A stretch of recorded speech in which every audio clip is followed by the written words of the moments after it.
20 years. I last time I watched the Grammys in its entirety is when Arcade Fire won. And what year was that? I don't remember. And Like we're live 2010? to Yeah. zero people right now. Zero people. Nobody loves us. Nobody loves us. Let me see. I'm trying to see like that's probably 2024. good because that's kind of a rough That's start. good. I wouldn't want like 180 people watching us. Oh, that would give me anxiety.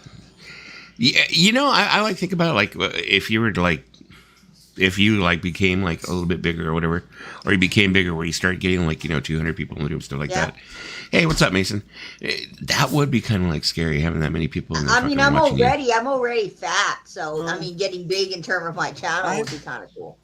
I've been on Mayo's channel with close to Huh. 200 before. It's no different. I don't care. It's I mean, you're sitting here doing this. You're sitting here doing this. It really Yeah. doesn't matter how many people. no, I mean, watch. Mayo was live today. Mayo was live today. I saw. he was Oh, live. hey, what is up, Dave? Well, Mayo's live It's a new every link. day. Let me go ahead and send you the link, Yeah. Dave. If No, you want it. Mayo was live with Paul. His internet was good today, so I was like, wow. I didn't watch it in Said the morning. Mr. Dave will cut the link. I didn't watch it in the morning, so I watched the. I guess I watched the replay, and people started getting go. into Mayo's health. I was like, okay. What's up, AZ Mick? What is up? Wow. Hey, man. Okay, we got 7 people. What's happening? Yeah. So we were discussing before we everybody showed up. Oh, you want one also too, Mason? Okay, let me go ahead and send you one. Let me send Mason one. It's like there's only like certain people I send the link to right away because I don't want to be like, oh, I don't want people to feel like I'm like, you better show up. It's I mean, are you because gonna you can't watch expect that? people to show up. Are you gonna watch that new Amy Winehouse movie? I just saw a trailer for it. She's getting her own movie. Yeah, it's I forgot who plays Amy Winehouse, and then there's that Jack O'Connell guy. He plays her ex-boyfriend or something. Nathaniel, so I'm pulling Beato numbers. I ain't let it change me. Well, what's everybody's He's like, I ain't letting it hatred? change me. What's everybody's hatred towards Rick Beato? I don't have a No hate. problem, Dave. I don't have a If hatred you want to go towards ahead him. and join us, you can join us. I don't really know who he is except Doc likes to do his pose that he uses. Isn't Rick Beato like Hey, what's up, Mason? Isn't he an interviewer or something, Rick Beato? Or he does like Hey, music-related Dwayne. videos? Damn it, Dusty. I Why? don't even want What's to up? talk about it. I don't want to talk about it. I've already shed my tears for the year because that's what I like to do. I cry over the Angels and I cry over the Cowboys. It's every year. You made me stop right in the middle of one of my favorite Beach Boys albums because I didn't know you were coming on tonight.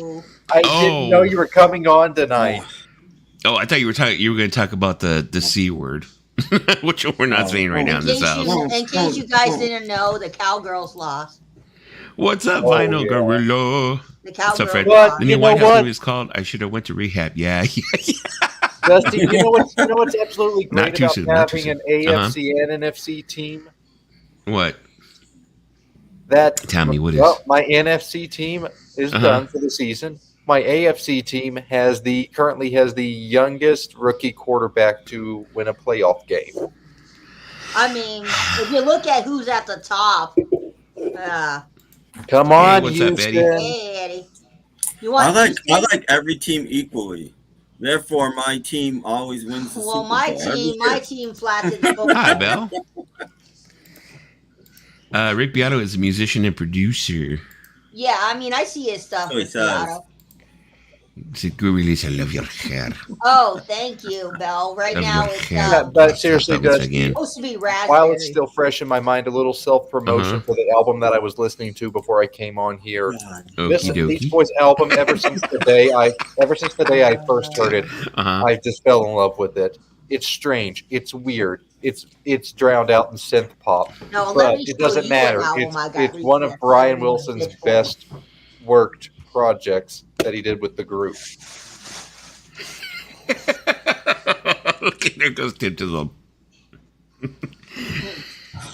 I have never heard that album. Everybody stick me on a freaking crucifix. I have not heard that album yet, so I will not give my opinion about it yet. The best musical experiences are the ones that are most simple. Now, this album is good. I don't think you guys know who this group is, but I got them at Goodwill. Okay, I've never heard of them. The Almost Southern Water. Well, the lead singer of this group is in a band called Under Oath. He plays drummer. Oh, okay. And now I know who Under Oath is. Yeah, Aaron from Under Oath. This is his band.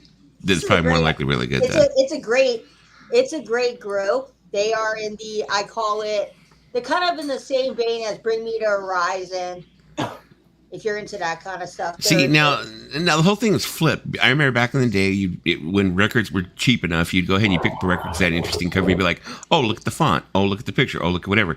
This sounds like it's going to be an interesting record. You go ahead and take it home and listen to it. Now you do that with CDs and not records because records are so fucking expensive. I mean, I got this at Goodwill, and it's a great album. Hey, Greg, man. Unless you buy a certain heavy metal record at Amazon, then it's cheap. You have no idea what I'm talking about, do you? Apparently they pulled it now. There was I heard about that on Amazon. I don't know who it's by. It's a heavy metal, but if it was only $11.50, and if you ordered it, you got anything but that album. Yeah, V Westlife did a video on it, and he turned around and he ordered 3 records. I heard about it. He ended up getting like James Brown album. Yeah, the album worth like $35. An Overkill. He got an Overkill album that was worth like over $35, colored vinyl, double album, double LP. Yeah. So it's like the girl who ordered. Apparently, everybody started doing that. Yeah. So.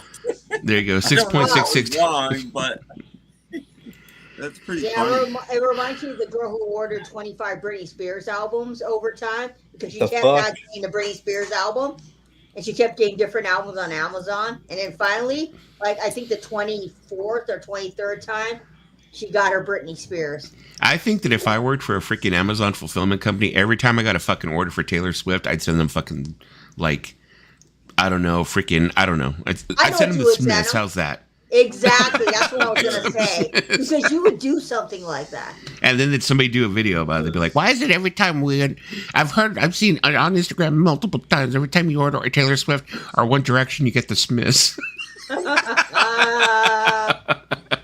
I like Taylor Swift in One Direction. What's going on? Oh, you're cool. Hi, Mason. Nice seeing you. Yeah, it was fun. Bye. But I also like Tim's. I also like the music that Tim likes. I like the music that Lisa likes and Dusty. Mm-hmm. I don't close my mind off to just one era of music. I don't either, but I don't like modern pop music. I don't care what it is. I don't like I love Tim, you gotta consider that this is what I'm growing up with, Tim. This is what I'm growing up with. I understand that, but as a genre, I don't like it. I got a feeling if I was growing up with it, I still wouldn't like it. I grew up with it, so I had. I grew up with disco. I don't like that. Well, I grew up with and a lot of country. I grew up with disco and a lot of country, and I don't like. I don't like everything that's modern. Just some things. I am not big on the hip hop stuff at all. Kimbo, what is up to the lovely Kimbo? I grew up with 90s hip hop. Okay, I grew up with 90s hip hop, slow jams. And a lot of techno.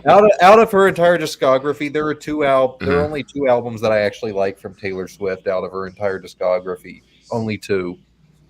I mean, if you really want to piss people off, you can, instead of Taylor Swift, they'd get a Menudo album. I mean, I'll be completely honest here. I've heard one Taylor Swift album all the way through. I think it's Red, but I'm not positive. Oh, Red! And you know what? Really? I didn't hate it. Okay, I didn't like it. Mm-hmm. I didn't think it was great. I didn't see what all the fuss was over, but I didn't think it was the worst. I've certainly heard a lot worse records. I should have told you, Dave. Merch Bar. If you could listen to one Taylor Swift album and only one in your entire lifetime, please make it Folklore. No, 1989. I've already listened to one. It's 1989. I think I would rather listen to the one that I own. Thank you very much. You don't own any Taylor Swift. Exactly. Ashley doesn't have any Taylor Swift. Exactly. But she was a Bieber. Hey, Dusty, you know what? Here, let's be fair. Where is she? Where is she? Let's be fair, Dusty. If I could listen to only one Erasure album in my entire lifetime, it would probably have to be The Innocents. Okay, well, yeah. I mean, for me, it'd probably be like The Circus. I mean, that's like out of left field, you know. That was kind of Lisa-ish, but it was like, yeah, I get it. The Circus, but everything else on that album is so-so, in my opinion. I only know one thing by Erasure. It's another band I didn't understand or like. The only thing I know by Erasure is ABBA-esque. There you go, Eddie. Eddie was saying he would said the Mentors, man. Eddie, I could just picture you having like 6 or 7 beers at karaoke and like freaking doing some Mentors, being like, "You are my whore." You guys have never heard the Mentors. Well, like when it comes to that album, man, don't know about it, do you? Come on now. Probably one of my favorite songs off that album. One of my favorite Erasure songs is "Ship of Fools." I love the Innocents. Oh, speaking of, I mean, we're gonna go into the whole Depeche Mode. I think people don't care about this, but whatever. Vince Clarke from Erasure, yes, and Depeche Mode, of course. His wife died.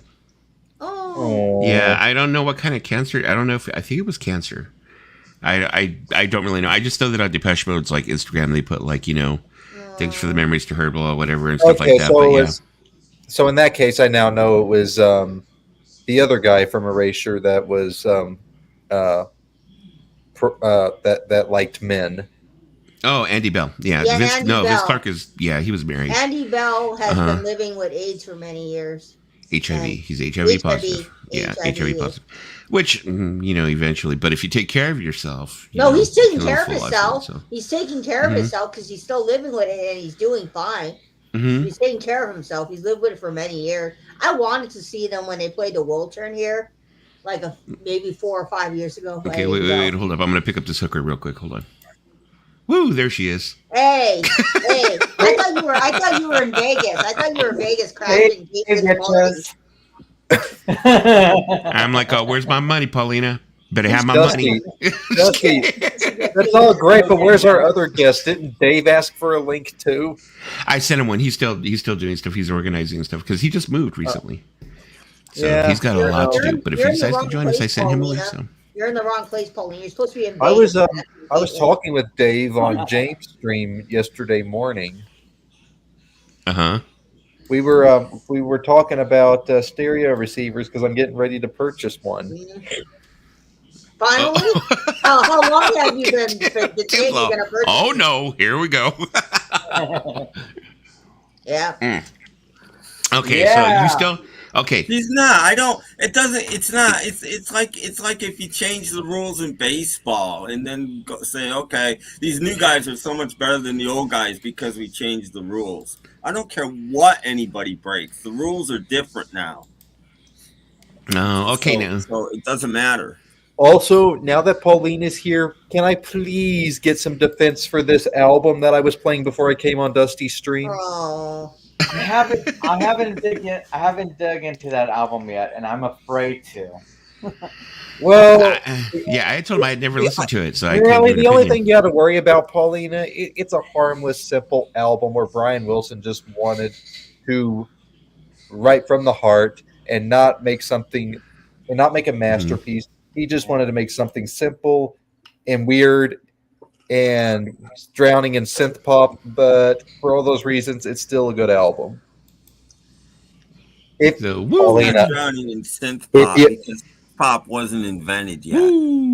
Well, early work with synthesizers. Early work with synthesizers. Synth pop wasn't around in the mid-70s. I don't know because there's this guy. His name is. It might have been Elliot Roberts or something like that. This one YouTuber did like a whole video of Loves You, and from the first songs that he played on it, I was all like, no, I don't want to listen to it anymore. Because if you're gonna take one song from that album that you can that you actually give a chance and listen to, make it "The Night Was So Young." The only thing that I felt was good from those sessions, and it was not released, was the original version of Short and Bread. which that's as far as I go on that album. As in Mommy's Little Baby Lights? Really? Short and Yeah. red? Okay. It Mom's Little Baby was- Lights, short, and Mom's Little Back Baby in, Lights, short, back and in red. the 80s, there was a bootleg from around that time called Brian's Back, and it was literally a picture of Brian's back on the cover. It was kind of disgusting. Yeah. It was outtakes. I mean, there's a picture of Brian Courtney with his Bread was on it, yes. and a bunch of Look others. it up. Yeah, it was Okay. because there's also another thing. It was called Mhm. a bootleg called Adult Child, which was basically the Love You sessions. Yeah. And short The story on Short that and Red was Brian was really working hard on this album that was a mixture of a bunch of random things. Mhm. Part of it was big band style songs. Part of it was Oh, wait a minute. There was traditional another. covers. And There then was- they submitted a version of it to Reprise, and Reprise was like, no. So it got rejected. There was another song that he was working on during those sessions too that I felt should have been released, but it never did. Which was he went back into the Summer Day sessions and continued to work on Sharing She Needs Me, and that was a beautiful song. That was actually done more between the 15 big ones and That Love guy You. looks So- familiar. Yeah. Well, Sharing She That's Brian Needs Me Wilson is in the 70s. It was a beautiful song. I loved it, and I really wish that he should have No, released it. on Paulina, Love you know what's a beautiful song from the Adult Child sessions that actually did get released on the Made in California box set? Actually, it was first released on the 30 Years box set in '93, but It's Over Now is fantastic.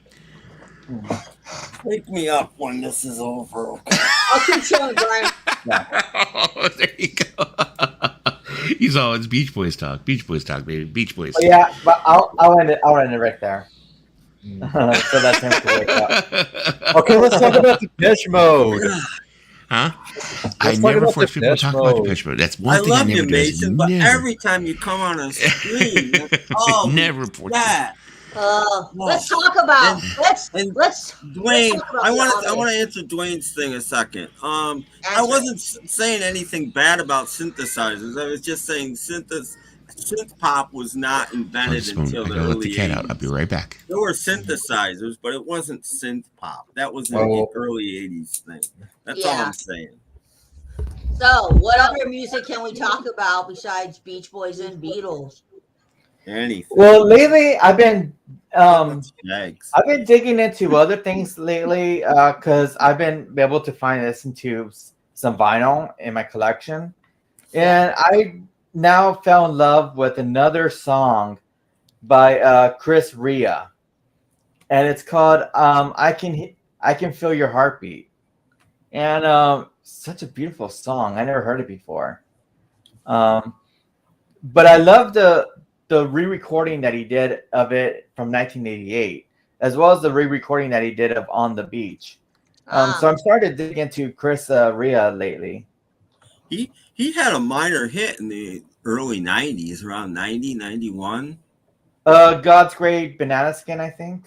No, a song called Julia. Julia. Yeah, it got played on radio, especially FM, quite a bit. And it was, I worked at a Meyer then, and it was on Meyer radio all the friggin' time. Great song. I'm not sure what album it's from. I used to know because I had it at one point, but I don't know what happened to it. I am quite acquainted and familiar with a similarly titled song by a group that's probably not even in the same genre, called "I Can Hear the Grass Grow" by The Move. Great song, great What does that band. have to do with Julia?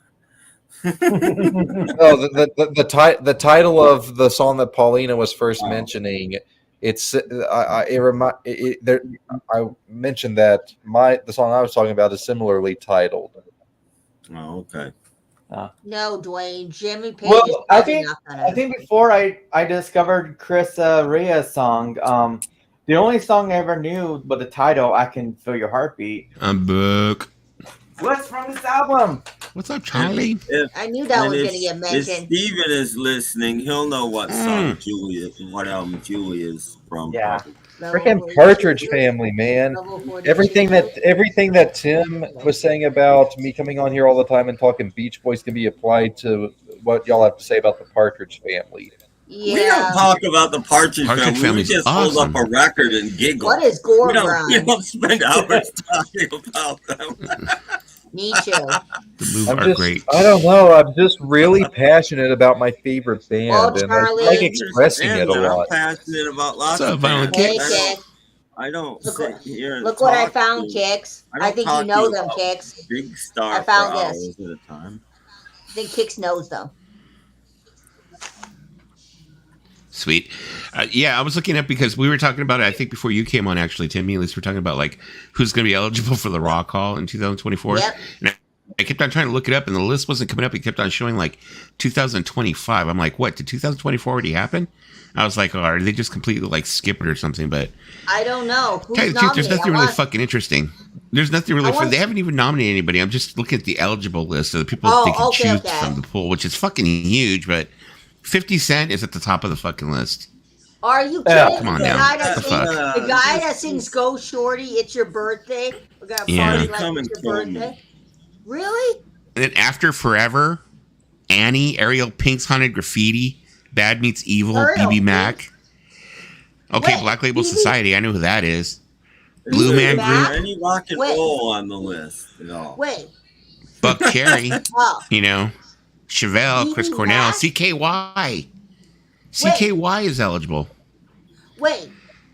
Coheed and Cambria. Chevelle is. Mhm. Chevelle, they're not even that great of a group, but they're eligible. Dido. And BB Mac. Dido. How can Dido. bands like that? How can bands like that, one hit wonders and no hit wonders, be eligible for the Rock and Roll Hall of Fame? And you know, the Monkees or the Grassroots or Nick Lowe. Oh yes, Tim, Come especially on, the Art. grassroots. I Hell don't yeah. understand. I'm pissed off that REM got in, but they didn't bother to even get in 10,000 Maniacs. Considering that, even though both of their careers started at the same time, 10,000 Maniacs graduated from college rock earlier before REM.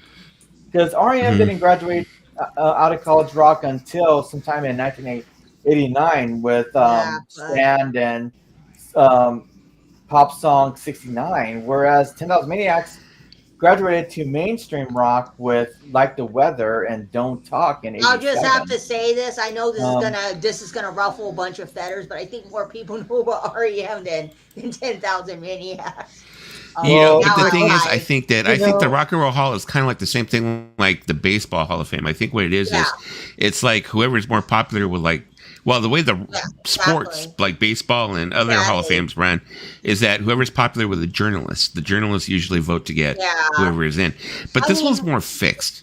You know, this one I think is whatever's going to get the fucking ratings on that night. I thought You know? it would get better now that they booted what's his name, but no, it seems to have gotten worse. I mean, 50 Cent. What quite the fuck are understand they it. thinking? 50 Cent?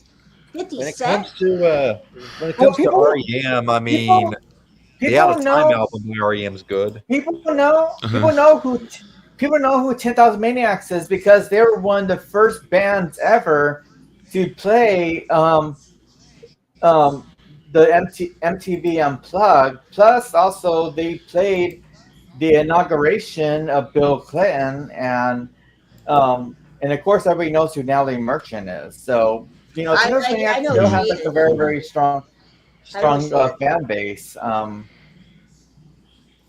Unfortunately, Let's Iron see. Maiden. I don't even think Iron Maiden's in there, and Iron Maiden's a hell of a group. No, I don't even think. I mean these are just the ones that I'm reading off are actually just bands that I think are eligible this year. Oh. This is like their first year eligible. I Not was to mention the like- backlog of all the other people that are still eligible. I was So almost I mean, like you have like the Distillers, Drowning How Pool. about just doing Elbow, eligible? Eve. How about just going through the backlog?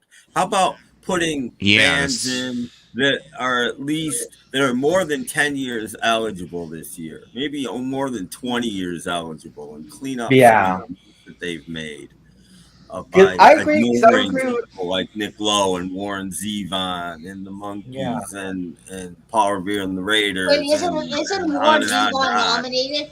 Isn't Warren Zevon nominated for the Rock and Roll Hall of Fame? He was nominated. Finally, the first time ever he was nominated. I was going to tell you about it. I was like, oh, Tim probably already knows about this. Okay, instead of looking at the ones who are eligible this upcoming year, why don't we look at some of the snubs? People that they think are being snubbed.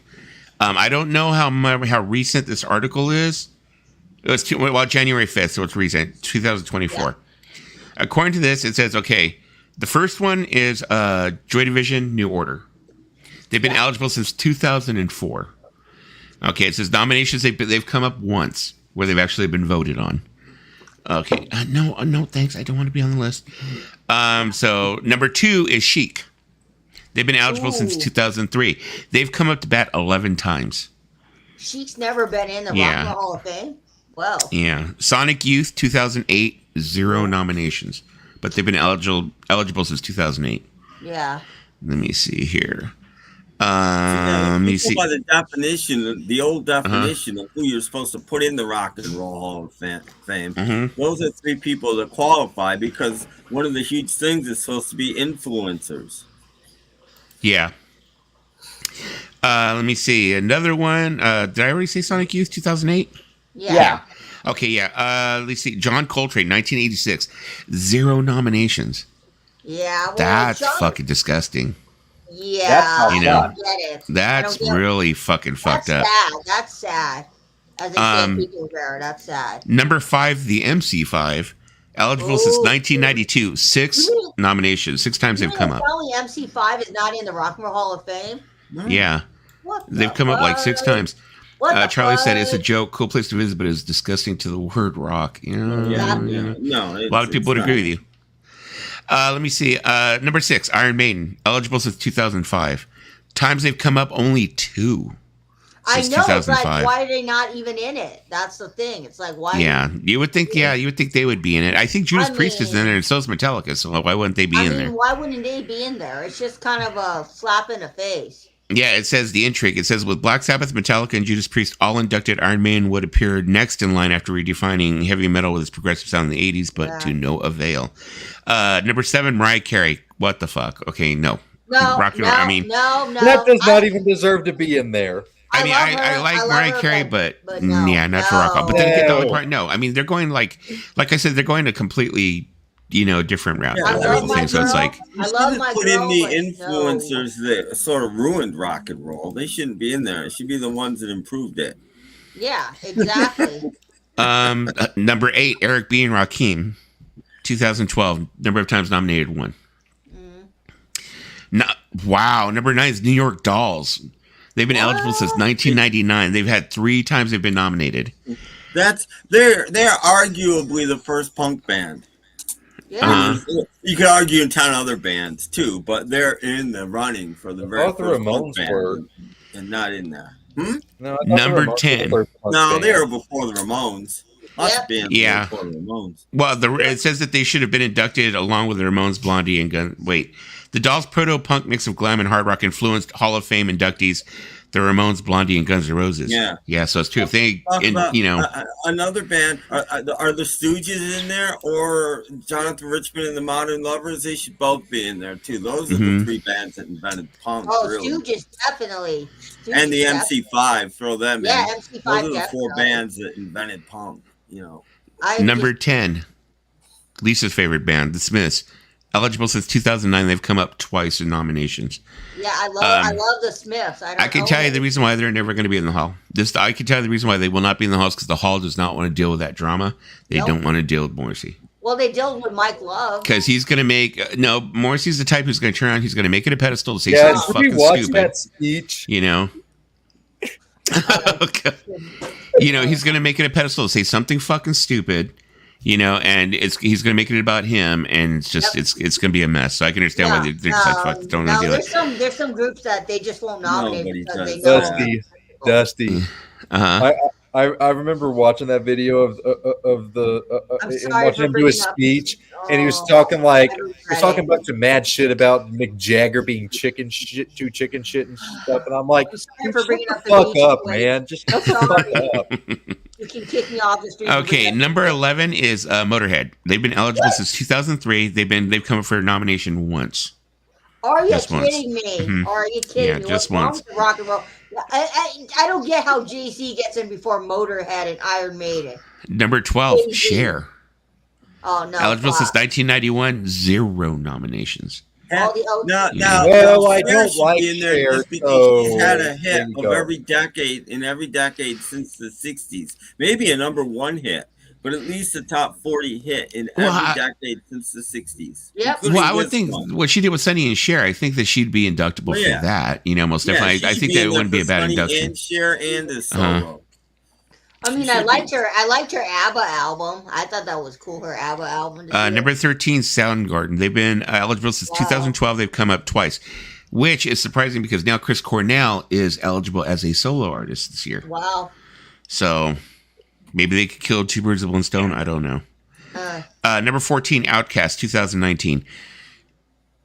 I really fucking like Outkast, but Rock Hall, no. They really no. I mean, I like Outkast. I think they're one of the best in hip hop, but no for the Rock and Roll Hall of Fame.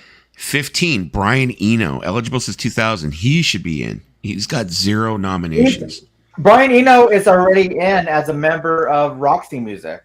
Yeah, it says Eno is in the Rock Hall as a member of Roxy Music, but his experimental solo work and production technique have became influential forces on punk, art, rock, and electronic music. Argue that's not rock and roll, though. I mean, it's got very little to do with.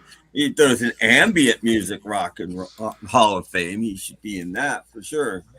Number 16, The Replacements, eligible since 2007. Only 1 time they've come up for nomination. Wow. I can't believe they were nominated once even. But yeah, there's another band that they invented post punk. I mean, if we're gonna let Jay-Z into Rock and Roll Hall of Fame, why can't Outkast be in there? If Jay-Z can be not in there, why can't Outkast be in there?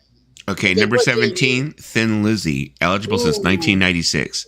They've only come up once. That's sad. That's sad. That's sad. I can understand. Yeah, because fucking the American Rock and Roll Hall of Fame, Jailbreak is a great album. Never big in America. Jailbreak's a fucking awesome album. Yeah, especially if you end up having like bands that actually end up having like where they've inspired so many bands that are already in. I think it should automatically end up giving you an in because I mean, Thin Lizzy is like inspired like. Metallica. I mean, there's so many bands that are in because they listen to Thin Lizzy. I know that, but at the same time, it's like I guarantee Slade isn't in there. No, we wouldn't have the '80s heavy metal scene without Slade. I guarantee they're not in the Rock and Roll Hall of Fame. Outkast should have definitely been in their funk music, huge influence on them.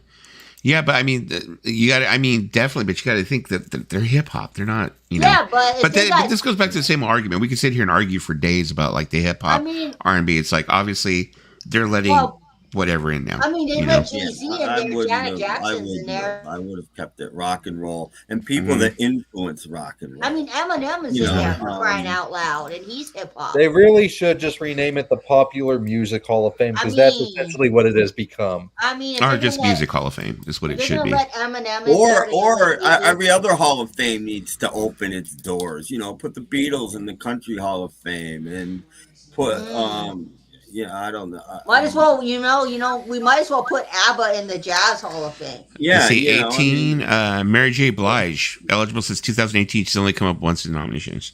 Mary J. Blige has that one good album. No.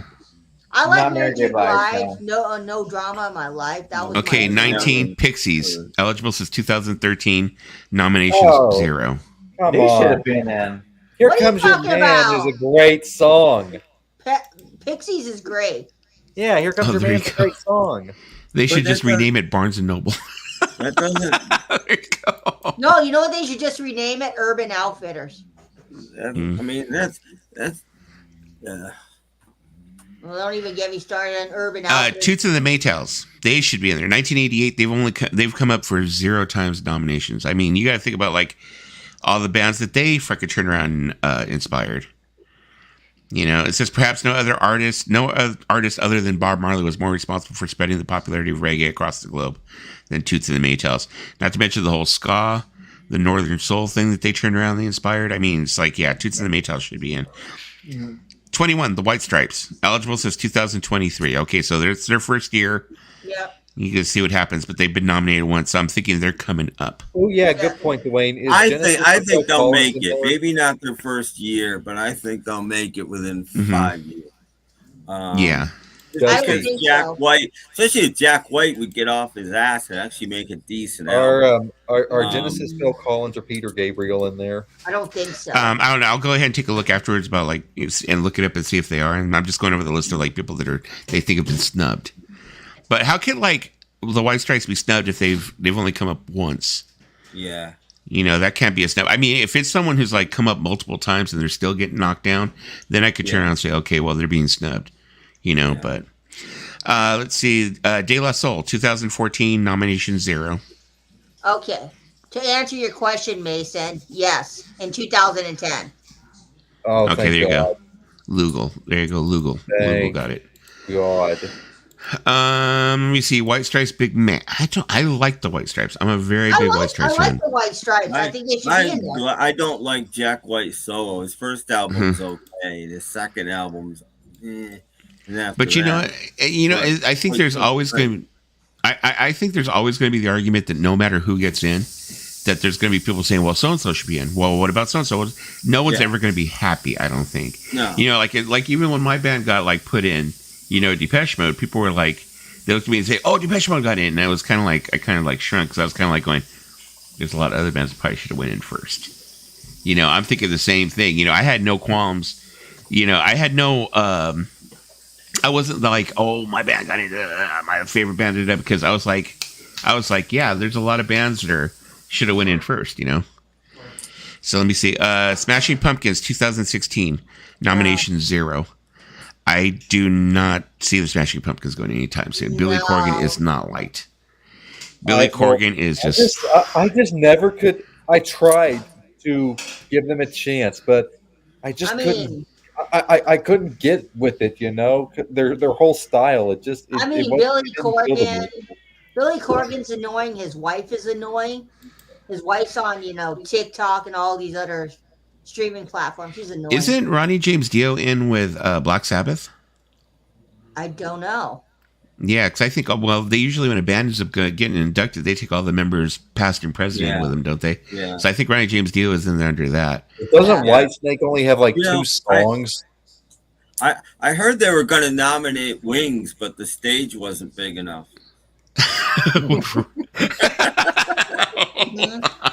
That's how many people have been in that band? Well, that is if you count the whole Rockestra theme thing. Well, Wings wasn't that big of a band. It's always been a 5-piece band every time, which was. No, I know. I'm just joking because those are quite a few people in Is everybody's Christmas favorite? I'm just joking. Are they in the Rock and Roll Hall of Fame? Yeah. Everybody's Christmas favorite? Are they in the Rock and Roll? But I still feel that Wings should be in there because I feel like Linda should be recognized, Denny Lane should be recognized as especially the other guys should be in there. Yeah, but if you do that, especially for the fact that they have Band on the Run in there, and you got to put in the news, and you got to put it on, and you just But the thing about Wings is that Wings was not just this throwaway band from the 70s. Wings is the band that really showed that Paul McCartney could have a successful career after the Beatles, and he did it to the point where Wings was the biggest band, and people in a way forgot about the Beatles. And it even says so a lot when they start to put out that promo stuff for the Blue and Red album, which is people thought wait a minute, Paul McCartney was in another band before Wings. But when you've got McCartney himself dismissing Wings, and he does it a lot, then how are you supposed to get anybody else to take him serious? I don't know. I don't know how you could dismiss Wings and put together a documentary like Wingspan. But well, the thing about it is, like, how could Wings get passed over for the Hall of Fame when you think about the fact that they are responsible for Band on the Run? Mm-hmm. I rest my case. It's only Denny Lane. It's only Paul's wife and Denny Lane. There's no Band on the Run. It's only 3 people. Not true. I think what's the guitarist from Wings that they laugh. They laugh. There is no good. Paul is playing the lead guitar. I get Mike or Michael. What's Paul? No, like lead guitar and bass. Wasn't was McCulloch not in the group at that point? Well, we have Henry McCulloch, who played the lead part for My Love, and then you have Jimmy McCulloch, who was the lead guitarist. Jimmy came in after, and Henry left before. Only 3 of them went to Nigeria to record Band on the Run. Is Lionel Richie in the Rock and Roll? I could be wrong about this. I probably am, but didn't Jimmy McCulloch play that guitar solo at the end of No Words? No. Jimmy McCulloch was not in Wings until '74 sometime. Well, I know he's definitely on Junior's Farm because Paul actually mentions it. Yeah, that's in late song. '74. Yes, they got together and then they went down to Memphis to rehearse the new band, and that's Nashville, not Memphis, Nashville. Answer my question, Lugo. And that's where One Hand Clapping was recorded, and all of that stuff. Junior's Farm, Sally G, the tracks he did with his dad. Wait, Lionel's in the Rock and Roll Hall of Fame? Nashville. I think actually Lionel Richie might be in with the Commodores, if I'm not mistaken. Ah. I think the Commodores are in. Yeah. No, here's another band surprised that's not in King Crimson. I'm joking anyway, but you can't dismiss a band like the Attractions either, though. The Attractions, Costello was with the Attractions for 10 years. He's still basically with the Attractions. It's just the bass player left, and he has a new bass player. Other than that, it's still the Attractions, and that's been his band since 1977. So you can't really dismiss them. No. I mean, they, That's the thing that Lionel was the best, was with the Commodore. That is weird that King Crimson is not in yet. This is 1995, 0 nominations, so they haven't even come up not one time. I'm really curious on this one. And I'm going to ask Tim this question because he would know out of all of us on the panel. Mm-hmm. Are the Move in there at all? No. I know Roy Wood probably is with ELO. Roy Wood might be with ELO, but no. The Move, nobody in America besides, 100 people has ever even heard of the Move. No. The Move. Well, to be honest, I never heard of the Move until Tim. Yeah. I didn't know about Rock the and Move Roll Hall until of Fame is an American organization. That's why Slade isn't in there, and they never will be. Yeah. Huge influential band, but I love you some Slade. They'll never get in the Rock and Roll Hall of Fame. It was a miracle. It's a miracle that Roxy Music made it in there, considering that they were a band that should have been there before Duran Duran, considering that Roxy Music inspired bands like Duran Duran, ABC, Human League, and all these other bands. It should be inspirations. I think Rock and Roll Hall of Fame should be all about inspiration and the people that got the music done. I think there should be a lot more producers in there. Some people that were just songwriters and influencers. Whether they're rock or not, that doesn't matter. If I'll answer your question, Dwayne. I'll answer your question because I don't think they're in there. Emerson, Lake and Palmer. I like Emerson, Lake and Palmer. They haven't come out with a list yet. I think for the voting yet. I think Charlie, not for when actually does the list end up coming out? Does anybody know? I don't know. Around what time of the year? I think is it October, November? I could be wrong, or September. Well, I thought they did it in the spring. Didn't they do the rock? Don't they do the rock? I've never really kept track of it. So I mean, Fame in March or April or something. Isn't it the spring? Mm-hmm. I'm thinking it's the spring. He's on this Kitty Wells kick. Him and Vinyl are going back and forth about this Kitty Wells thing. Okay, I'll say her name, Kitty Wells. There you go. They're going back and forth with this Kitty Wells thing. I have 1 or 2 Kitty Wells albums. I really do. But Kitty Wells, you punk. Dwayne, the answer is no. That is like crazy. So yeah, but I was like, that's 25 snubs, and that's just like 25. That's not like that's not counting all the people that I go on and on about. And there's so many others. You want me to say the name? Garfield. You didn't say what kind of cat, so I'm saying Garfield. And I think more producers should be in there. And I think, and Elvis Costello actually said this when he got in his speech. He actually, one of the first things he said is, instead of me standing here, it should be Nick Lowe, or at least Nick Lowe standing next to me, because I wouldn't be here without Nick Lowe, and we need a lot of other people, because he produced so much stuff. Besides having a career, besides being Traffic's in? Cool. A huge influencer, besides, and that's the kind of person that should be in there. I know the Grateful Dead's probably in there, so I don't need to probably ask that question. 2 Rock Hall voters debate their dream ballot for 2024. And I see, fuck me. I see a picture here of Mickey Dolenz, Yoko Ono, and Bernard Sumner from New Order. You know that they're not going to put the monkeys in. They have a hate relationship with the monkeys. Yoko Ono should not be in the Rock and Roll Hall of Fame. I am a Yoko defender. But there's no way. I mean, she did influence people. I mean, bands like the B-52s, and that's not the only one. I know Yoko. Influenced by Yoko, but still. But we got people in the Rock and Roll Hall of Fame who are doing pop music. And arguably, Yoko Ono, Plastic Ono Band is one of the first punk albums. I mean, you can't argue that. So, Paulina, I think you still have the link. Oh, Paulina disappeared on us. Yeah, did we? She still has the link. I was like, did we say something? Did Paulina leave? Oh, no, she had to restart her computer. Let me see. Okay, this is what these 2 people were actually discussing. These people are from Vulture magazine.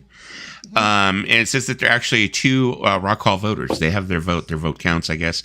Well, everybody's vote counts. What the fuck? What do they mean? What makes them special? Unless they're like on the committee or something of that sort. So, first is Fiona Apple. Okay. Dude, I just had like total deja vu right now. Yeah.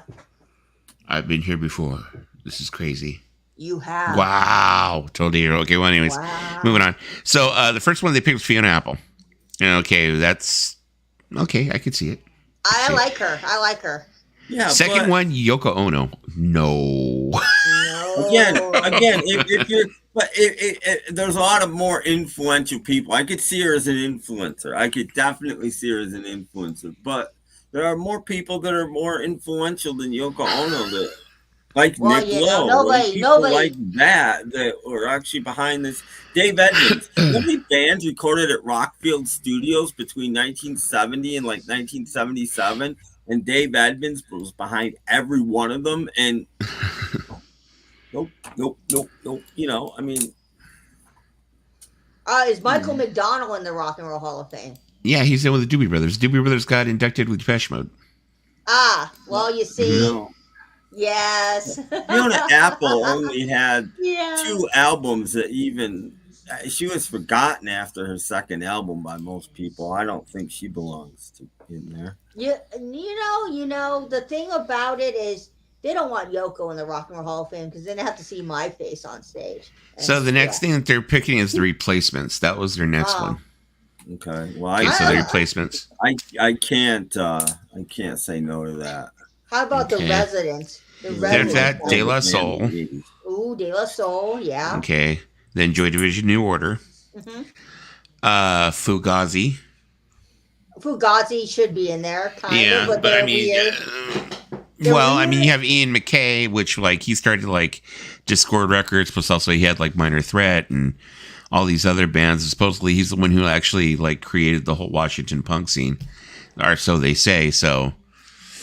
I don't know. Fugazi might end up being. Yeah, they should be probably. I guess Ian MacKaye himself. Maybe not the band Fugazi, but if you think about who's in the Rock and Roll Hall of Fame, it's just. Love Replace was easy. Animals were inducted in 1994. Thank yeah, goodness. I love De La Soul too, but I don't think. Yeah, I'm not too much. Well, the thing about is I love these groups, but when they let Jay-Z in, I was like, fuck it, they might as well just let every hip hop artist in. Well, they will. Hello, welcome, Raphael. Because I haven't seen him in a while. We got Jay-Z, we got Eminem in there, we got Janet Jackson. So yeah, we got. I think Dionne Warwick even was nominated for the Rock and Roll Hall of Fame. Wendy Carlos. Yeah. Okay. Synthesizer player, I guess. Did soundtrack to The Shining. So yeah. I love Sonic Youth. Adopter, so he should be in there as an influencer. But I could argue that so should somebody like Dick Hyman, who never played a rock and roll record in his life, but he is one of the first people to popularize the synthesizer, and he changed music drastically. And people like that, I think, should be in there. Dick Hyman in that rock and roll. That name's not a joke. No, I know. Yeah. Chris over at Dixieland Far says every time he says that name, he says the dirtiest name in show business. It'd be kind of cool. Actually, now that Charlie talked about it, it'd be kind of cool to see a list of the Rock and Roll Hall of Fame, like all of the people that's been nominated since the starting of Rock and Roll Hall of Fame. But it's just a joke. It's just a joke. The whole idea of calling yourself the Rock and Roll Hall of Fame. I know Paulina loves Roxy Music and she loves them to death, but I don't consider them rock. I don't consider Roxy Music rock. I know it's going to make me. Well, I mean, but the thing is, Roxy Music is like, so let's say if we say they're more like pop. Okay, pop or new romantic. Even they were even considered new romantic for a minute there. Duran Duran's in the hall. Yeah. I just, I think. And they're new romantic pop. Yeah.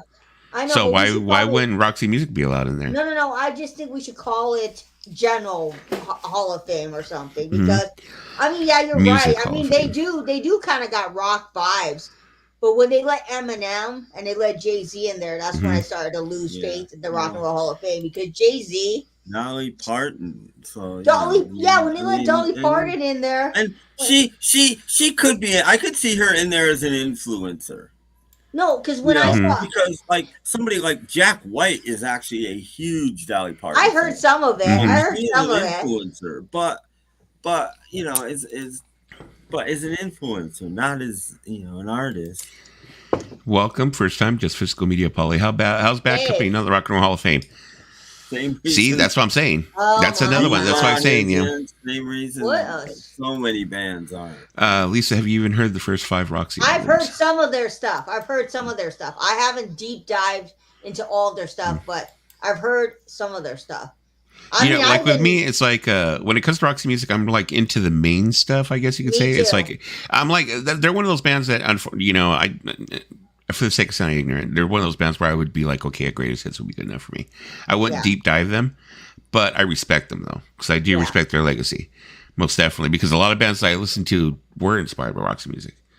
So I do. I will reframe what I say. I will say bands that have a pop rock sound, which I think that's what I would categorize them and Duran Duran as, is pop rock. Is it safe to say they're pop rock? Roxy Music? Duran Duran Duran Duran? Yeah, Duran Duran was definitely a pop band. No, like they were a pop band.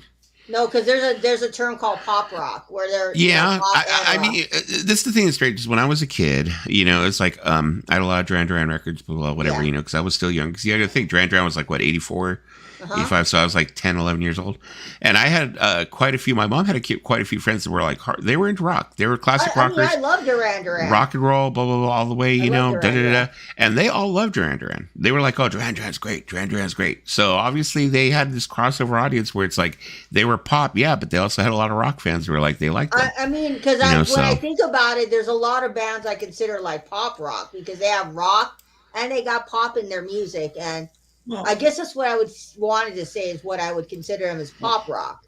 I think big by the country, 80s, big country, rock and roll and big country, even Lewis. rock for the most part was pretty dead. I don't think it's been dangling by. I mean, no, you got some bands. You got some bands I would consider rock in the '80s, like Van Halen, Iron Maiden, Judas Priest. Well, Iron Maiden's metal. Most of those bands, are metal. I know, but but rock and roll. It's the Rock and Roll Hall of Fame. It's not the Rock Hall of Fame. Rock and roll died at the end of. I know, but really. I consider Punk Van was the Halen last rock and roll. I as consider far Van as Halen popular rock. music goes. Yeah. Well, I'm William here. He's got a freaking. Like I said, just call it the Popular Music Hall of Fame, since considering who they've actually inducted in recent years.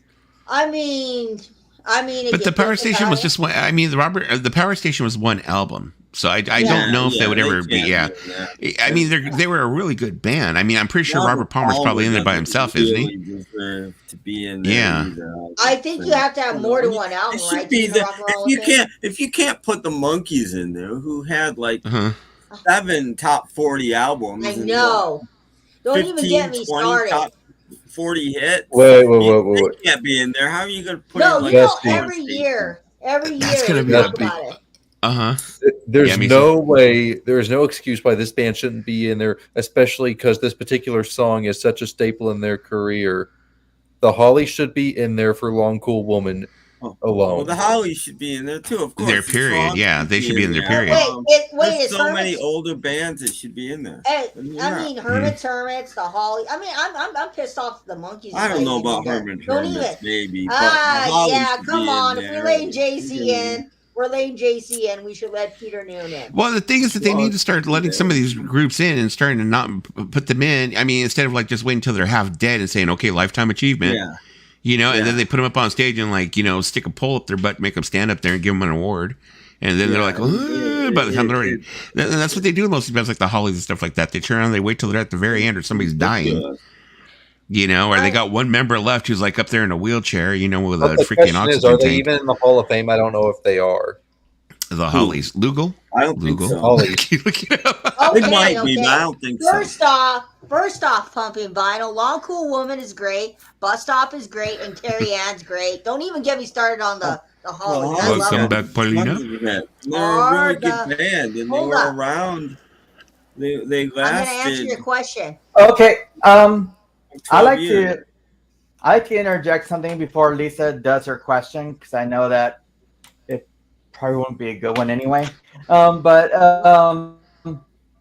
here's the thing: all you Americans only know the music of Roxy Music from these 3 albums: Manifesto, Flesh and Blood, and Avalon.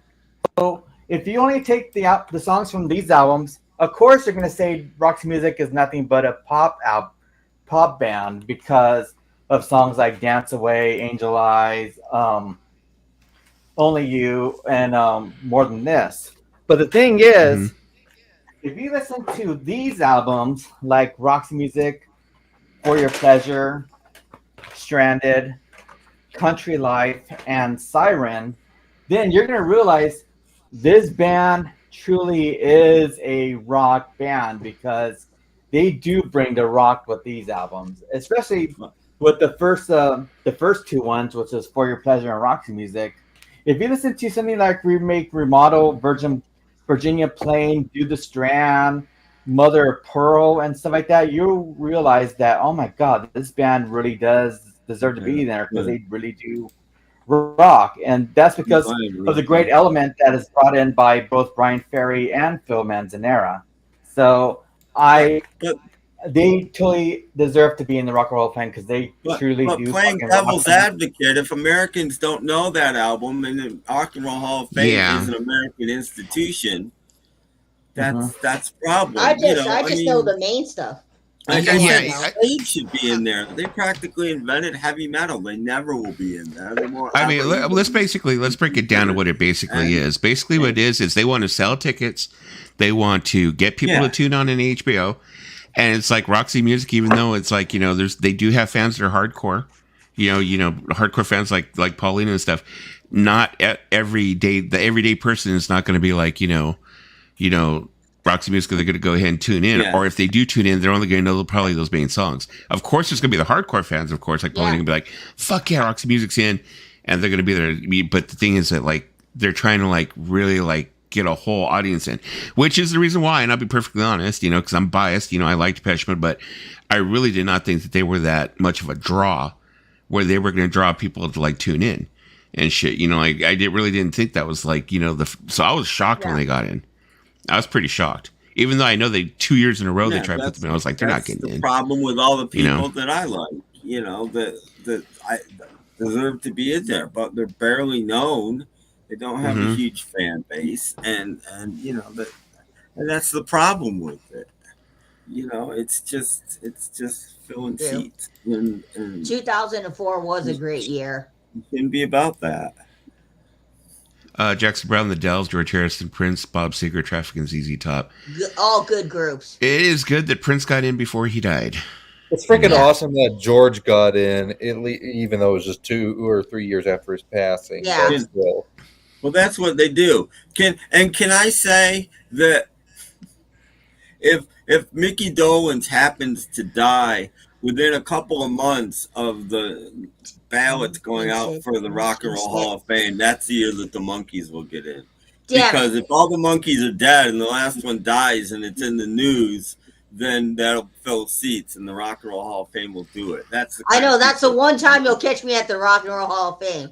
I'll be like, that's the people we're dealing with. But the question is, if all of them are dead, then who's going to accept the award? They don't care about that.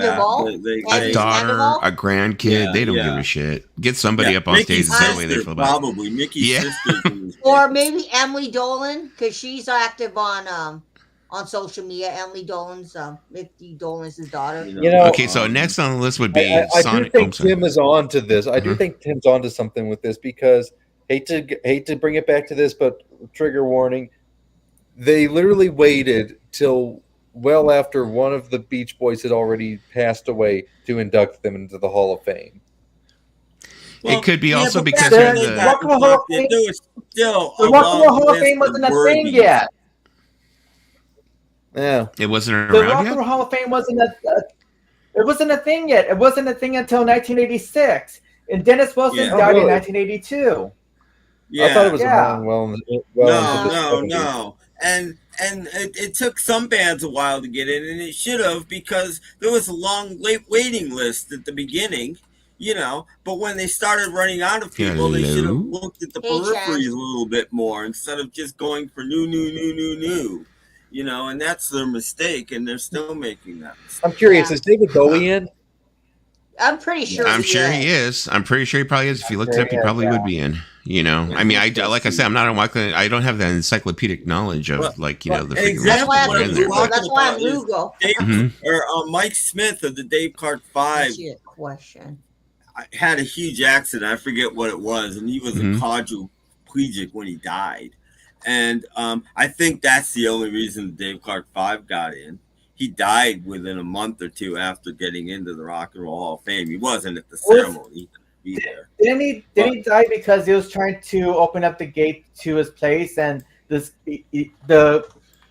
car wasn't like on park, and so the brake released and hit him? It could be. I don't know. I just know that he was in an awful accident, but I don't think they'd have gotten in. Peter Frampton should be if he's not already. I don't. I'm going to be Lugo now, I guess so. That's the way they are, I don't know if okay, so next on the got list in as part of Humble Pie.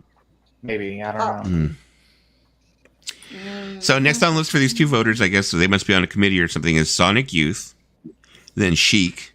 Now, this is where we end up going back to the whole thing where they were talking about Power Station, because, the drummer was in Chic. So I think he's, if he got in, well, no, then that wouldn't, then he's not inducted then. Because if Chic's not inducted, he's not inducted. No. Yeah. But, I mean, Robert Palmer, well, I figure Robert Palmer could probably end up going in as a solo artist, but the only reason why I don't feel that the Power Station would go in is because they only had one album. I think all of them with their individual bands have a better chance than going in. They actually had 2 albums. They actually had 2 albums. Still, it does. 2 albums? I didn't. There was a second. Power Station. There's the Power Station that came out in 1985, and then there's Living in Fear that came out in 1994. Okay, I had no idea about that. I had no idea there was a second album. Yeah. Let me see here. Bowie was in 96. Okay, Humble Pie, nope. Oh, I'm sorry. Nick, Mr. Pontesi, Charlie. Hey, trying Nick. to catch up on some minutes. There we go. And we're catching up. Okay. Okay, so then there was Chic. Then, okay. What the fuck? Weird Al Yankovic. Oh, you're thinking, what's his name? Nile Rodgers is not in there, is he? Nile Rodgers? No. No, because that's with Chic. So. Yeah, that's why. Okay, so Weird Al Yankovic. That's I can see it. I don't know about Definitely Weird see it. Al. I don't There's know no about way Weird Al. there's no excuse why he shouldn't be in there, because I was Weird thinking Al the has year that done his biography so came out. much for the world of music parodies. He's so iconic for that. I was thinking the year that his biography came out, that would have been his year. Most definitely to actually get in, because I mean, if he got in, I wouldn't be angry about it. I wouldn't be like, oh my god, fucking brilliant. Has anybody seen the biopic about him yet? Yeah, I saw it. It was We got together and watched it one night. If anybody cared about his own songs that he writes, which are actually good, which are a lot of times better than his parodies, I could see it, but nobody does, and that's the problem with Al. My favorite with Al songs aren't his parodies; they're his own songs. Yeah. Next is Sleater Kinney. Yeah, they're okay. I'm not. They got an album coming out. Oh, not a big fan of theirs, but the girl in the band, she's in that show Portlandia. Well, yeah, one of Sleater Kinney left though. I don't know. I mean, a couple albums ago. Yeah, they're one of those bands I know nothing about, so I wouldn't say anything negative about it. Be like, no, they shouldn't be in there. They should be in there because I don't know anything about them. So they're sort of part of the Riot Girl movement. Okay. So like Bikini Kill and them and one other band. Sometimes they're too loud for me, and sometimes I really, really like them.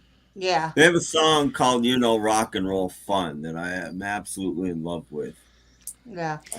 Here we go. I know that Pauline's going to love this one. Carol Kay. Fuck that bitch. It says she's the unbelievably great bass player who played on thousands of records as part of the Wrecking Crew, which she doesn't like to be referred to. That she doesn't want to be referred to, her years in the Wrecking Crew referred to her. Most of the male members have been inducted. Hal Blaine and Earl Palmer have been in for over 20 years. Why is Carol Kay not in the Rock Hall? They have a side person category, which she would be ideal for. She's not an artist they would put on the general ballot, but she needs to get into the category. That was from voter number 2. The Wrecking Crew needs to be in the Rock and Roll Hall of Fame individually. Yeah. Especially because, people like Carol Kay and Hal Blaine and all those guys, they were key. They were key features on stuff like Pet Sounds and even Beach Boys Today. I think the reason why she's not inducted, and she might not be anytime soon, maybe after she dies, because she is a very abrasive person, as Paulina's witnessed. Yes. And she doesn't really like to talk about the Wrecking Crew years. She's very, very harsh about it. So maybe that's the reason why they're like, fuck it. We'll wait till she croaks. Yeah. She was very good. She was because she has proven to be a very insufferable person to talk to and stuff like that, and especially to jump down the throat of a fan and someone that was inspired by them. It's like it was very, very dumbfounded for her to be that way. So I think that's the reason why they're going to wait for her to croak so that they can finally put her in. Because they did induct the entire Funk Brothers into the Rock and Roll Hall of Fame. If you guys don't know who the Funk Brothers are, they're the studio band that backed up a lot of the Motown artists, which also included James Jamerson, the virtuoso bass player. But they were a real band, though. I mean, they even put a few records out. Not very many, but they did put out some records by themselves. So they actually were a real band, unlike the Wrecking Crew. Now, cause as a matter of fact, there's many ways for Wrecking Crew to go in there if you really want to cheat, because they used to come up with a lot of these bands that they would make instrumental albums with, but none of the Wrecking Crew members want to be part of these bands, but they did all the instruments on it, like the T-Bones or the Serpent or something like that. Like all that's the Wrecking Crew, but they don't want their names on the album, so they just find some 5 white-looking guys from LA and put them on instruments. Like, okay, here you go, you're the band. Yep. Wayne said, I saw the documentary on the Funk Brothers. I have not seen it, but I think I'm going to look it up now. It's called Standing in the Shadows of Motown. We still got a 3 bands in the 60s that probably made it. I'm not exaggerating here. 50% of the music on the charts in the 50s or 60s. And those bands were the Wrecking Crew, the Funk Brothers, and Booker T and the MGs. Everybody on Motown and Stax. Not Motown, Stax and Atlantic recorded with Booker T. They were everybody's band, from Aretha to Otis Redding to Sam and Dave. You're talking about the Muscle Shoals band. Well, but the core of the band, was the drummer. Yeah. And Donald Duck Dunn and what's his name? The guitar player. I can't think of his name. Something Cooper. Steve Cooper. Steve Cropper. Those 3 guys, usually they didn't have Booker T with them, but those 3 guys are the main band on every great friggin' Stax and Atlantic record of the 60s. I mean, there's 3 that are important, and they're the other ones. They're everywhere. So, who do you guys think is the last person on their list that should be in the Rock and Roll Hall of Fame that is not in there, that they want to vote on? I'm always going to still advocate for 10,000 Maniacs. I feel like they should be in there. I feel like the Monkees should be in there, but I could see the technicality of when it comes to the Monkees. But they should still be in there. Because that's all the band. These other bands are in there that were using the same musicians that the Monkees were. So I can't agree with that. That is true. That is true. I can't agree with that. I'll go for Zevon, although I know it's not going to be Zevon. It says here at the beginning of their little article, I'm going to read this little article out because it says here, famously, committee member Jan Wenner was like, quote, no freaking way these guys are ever getting in. Okay. Their discography, especially during the late 60s, is fantastic. This is the argument the guy's making. He said, great songs. They came into their own as players and as songwriters. It's sad that 3 of them are now gone, but Mickey Dolenz is still doing his thing and making interesting artistic choices. Yeah. The Monkees are a band that always gets overlooked because of the normal raucous manufactured band for television, blah, blah, blah tendencies. They got together through television auditions as opposed to meeting in a club or answering an ad in the recycler.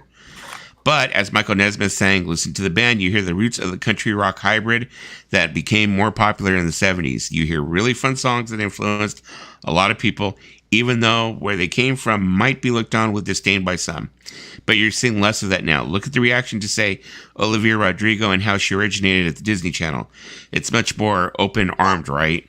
Even if she had come out 10 years ago, people would have been like, what is this crap? Yeah. People are more... I'm sorry, I don't even know what that word is. Amenable? I will say, amenable? Olivia Rodrigo is an artist that's growing on me. I'm liking some of the stuff she's putting out. Okay, to looking past the origins of artists and looking at the music for what it is, that's voter number 1. Voter number 2 said, we've outgrown our weird purity test with the Monkees. It's dumb to exclude them at this point. I understand why the Wennerite version of the Rock Hall turned up their noses and said, they're not a real band. It's the same dumb, dismissive arguments. The Monkees have had huge pop hits and some of the best singles of that entire era. To get weird about the Monkees and argue they were on television and constructed by producers for TV, yeah, that's true. But like a lot of other people who worked in the 60s in mainstream pop music, if they use outside writers or sometimes use outside musicians, so what? Nobody's going to say, well, the Wrecking Crew played on all the early Byrds records, so the Byrds sucked and couldn't play. Yeah, exactly. Shut up already. Whatever the circumstances of their creation, the work stands the test of time and deserves recognition. Not everything happens organically, especially in pop music. Things come into clearer focus the more time passes. I think we can see now that the dismissal of the Monkees was unfair and that the work has genuine lasting value. Yay! So that's the argument of the two different. I mean, the obvious no-brainer of artists who really deserve to be in there is Warren Zevon. That's a no-brainer. Well, yeah. For me, the Warren Zevon and the Monkees are the big two. I mean, Iron Maiden. Iron Maiden deserves to be in there without a doubt. Then Lizzie. This is the thing that I find unusual about the Rock Halls. The Rock Hall will end it. Okay, I figured the Rock and Roll Hall of Fame would end up having artifacts and would have, they call them artifacts, and different stuff that they have in their collection from people that are in the Rock Hall. Why is it they turn around and they have all kinds of stuff from people that aren't inducted to the Rock Hall? Yeah. But it's important to rock history, so they have their items there. Yeah. That just seems kind of like, what? Huh? Yeah, why? I mean, you know? I mean, I hope the Monkees get in. It would shock me. Yeah, you know, what's it going to take? Is it going to take make me very happy. Is Mickey Dolenz croaks? Is that how they're going to get in when he croaks? I hate to say that, but yeah. Well, that's what I said. But now it looks like there's a possibility, which is good. I mean, I would like to, I would like the Monkees to be in the Rock and Roll Hall of Fame, but I'm not going to be delusional about it because I know it's probably not going to happen. You know how many people would lose some of their hatred for the Rock and Roll Hall of Fame if the Monkees got in? I know. Quite a few, actually. Yeah, exactly. One of their main arguments would be gone. Harry Nilsson and Neil Sedaka should be in the Hall of Fame too. Yeah. They're not in there yet? Wow. No, there's so many people that aren't in there that are just ridiculous. We just might as well change the name to this Rock and Roll Hall. That's the reason why. Like when somebody, that's the reason why when somebody questionable gets in, it's like it's really like people get upset about it because they're like all these other people that aren't in. When 80s artists started becoming eligible, okay. The Rock and Roll Hall of Fame should have taken a step back and spent 1 or 2 years on the periphery and cleaned up some of that. That's what they should have done. Before they went to the 80s, they should go, oh, Harry Nilsson's not in there. Oh, the Trogs aren't in there. Oh, the Monkees aren't in there. Oh, Warren Zevon isn't in there. And cleaned up some of that before they went on to the next. The Trogs aren't in there? That surprises me. Wild Thing. That's a rock and roll staple. They only had 2 albums in America, I think. Well, I don't care. Wild Thing is such a rock and roll staple. They have to be in there. But but see, it's almost like the same thing like that Paulina was arguing about Roxy Music. They only had like really 3 albums that we knew about here in the United States. Yeah. But they have a whole freaking catalog, so it's the same thing with the Trogs. Yeah, it's like there's only a couple albums that we know of here, but they have a whole freaking library. The Zombies only had 2 albums, and they're in now. So the number of albums cannot be anything anymore because they had 2 albums, but they had a lot of singles. Well, I know they had a lot of singles. Trogs had a lot of singles too. Most 60s bands. I mean, the English were they American or English? They were American, weren't they? Who are the Zombies? They're English. The Trogs. Oh, I thought you were talking about the Trogs. The Trogs are English too. They're both English. Because I know that in England they're driven by the single as opposed to the record, aren't they? Well, we were in America too. I'm sorry, but say till about 67 or 68, we were still a very singles-driven country. They had a couple of members die over the past couple of years, didn't they? So probably more than likely, I'm pretty sure their number's coming up. If a couple of members have died, that's usually pretty much like they're at least going to be on the Andy ballot. Bachman ain't dead. Who would be dead from that? The other Bachman brothers. Yeah. Over the past couple of years, I think they both passed away over the past couple of years. I think. Yeah. We had one last year, and I don't know. Bachman should get in from being in both the Guess Who and his own band, Bachman Turner Overdrive. But they didn't have more hits than CCR. CCR had about 20 hits. And CCR had way more hits than Guess Who. Yeah, but they never got a number 1, unfortunately. No. CCR. I think they might have the most number 2. It would surprise me if CCR wasn't in the history, but they never got a number 1. I mean, John Fogerty has such a great voice, but unfortunately, they never made it to the top of the charts. It would really surprise me if CCR isn't in the Hall of Fame, considering they're in there. I was going to say, considering how popular they are. They're one of my. The Hollies were inducted in 2010. I think. They deserve it. I'm not even saying the Hollies deserve to be in there. They should have been there earlier. They should have been in somewhat either 2 Well, years the after fact that Long Cool Woman is such a staple in rock and Well, I'm roll just glad music, they got in there, there's period. no I'm way just glad that they they got in there, can't be in there. period. Regardless of what year they got in there, I'm just glad. The Homies had like a lot more hits instead of Long Cool Woman. They have I know, Heavy, but My Brother, that one is The so Air much That I Breathe, associated with rock and Jennifer roll. Eccles, Bus Stop, Carrie Ann, I'm Alive, Here I Go Again, Look Through Any Window. You name it. They had so many good hits. I mean, I'm not saying they didn't. I like quite a few of those hits. You know, Carrie Ann is a freaking it's a vibe, you know, and Bus Stop and On a Carousel, you know, I could but be wrong. Long Cool Woman, I think, is the one thing from them that is so recognizable in rock and roll. 21 top I'll be right 40 back, hits in guys. America. There's no way. Yeah. You know, it's just we just need to get to like mainstay groups in. The ones that should already be in. And the Guess Who were bigger in Canada than America. Yeah, they were big here, but they weren't as big as Creedence. No, Creedence was definitely bigger. Yeah, I think Guess Who only had like about 3 kind of hits over here, which was they had more than that. They may have had like 8 top 40, 8 to 10 maybe. I'm not question. getting my book out, but they didn't have Creedence. The only ones I know are American Woman, No Time, and they have These Eyes. And I'm also thinking Come Undone. Yeah, Undone. Undone is like my favorite one right there. Clap for the Wolfman. I hate to say, but Clap for the Wolfman. So this one just popped into my head. Are the Small Faces in there? No, but they shouldn't be. We don't even know who they are in America. Yeah. They never had a hit. I don't think they ever even toured here. They weren't big here. They weren't as big here as they were in the UK. Now, the Faces, that's another story, but I don't even know if the Faces should be in. Okay, and the Small Faces, they had Lazy Sunday, they had Itchycoo Park. Yeah, they had a couple of minor hits. They might have hit the top 10, but they didn't get much higher than that. But they weren't big here. They weren't a present here. They didn't tour. People didn't buy their albums. You know, they weren't. They were a British band, and I wouldn't say they were that influential either. They were more influenced than influential, I'd say. I don't know. I don't know how these guys. I've always been a very big fan of Ronnie Lane's bass playing. I think it was like a really good bassist as well, and as well as when it comes to like some of the best rock vocals, I think that Steve Marriott is way better than Rod Stewart, and I don't think anybody could ever question that. Yeah, I'm not disagreeing, but Rod Stewart sold a lot more records, and in America was more influential than Rod Stewart. Rod Stewart sounded like Donald Duck with a sore throat. I like Rod Stewart. I love. Whereas Steve Marriott was like, oh my god. I actually prefer Rod Stewart to someone like Bruce Springsteen. So. Well, I like Rod Stewart's first album. Every Picture Tells a Story. Great album. About Steve Marriott, I find sexy.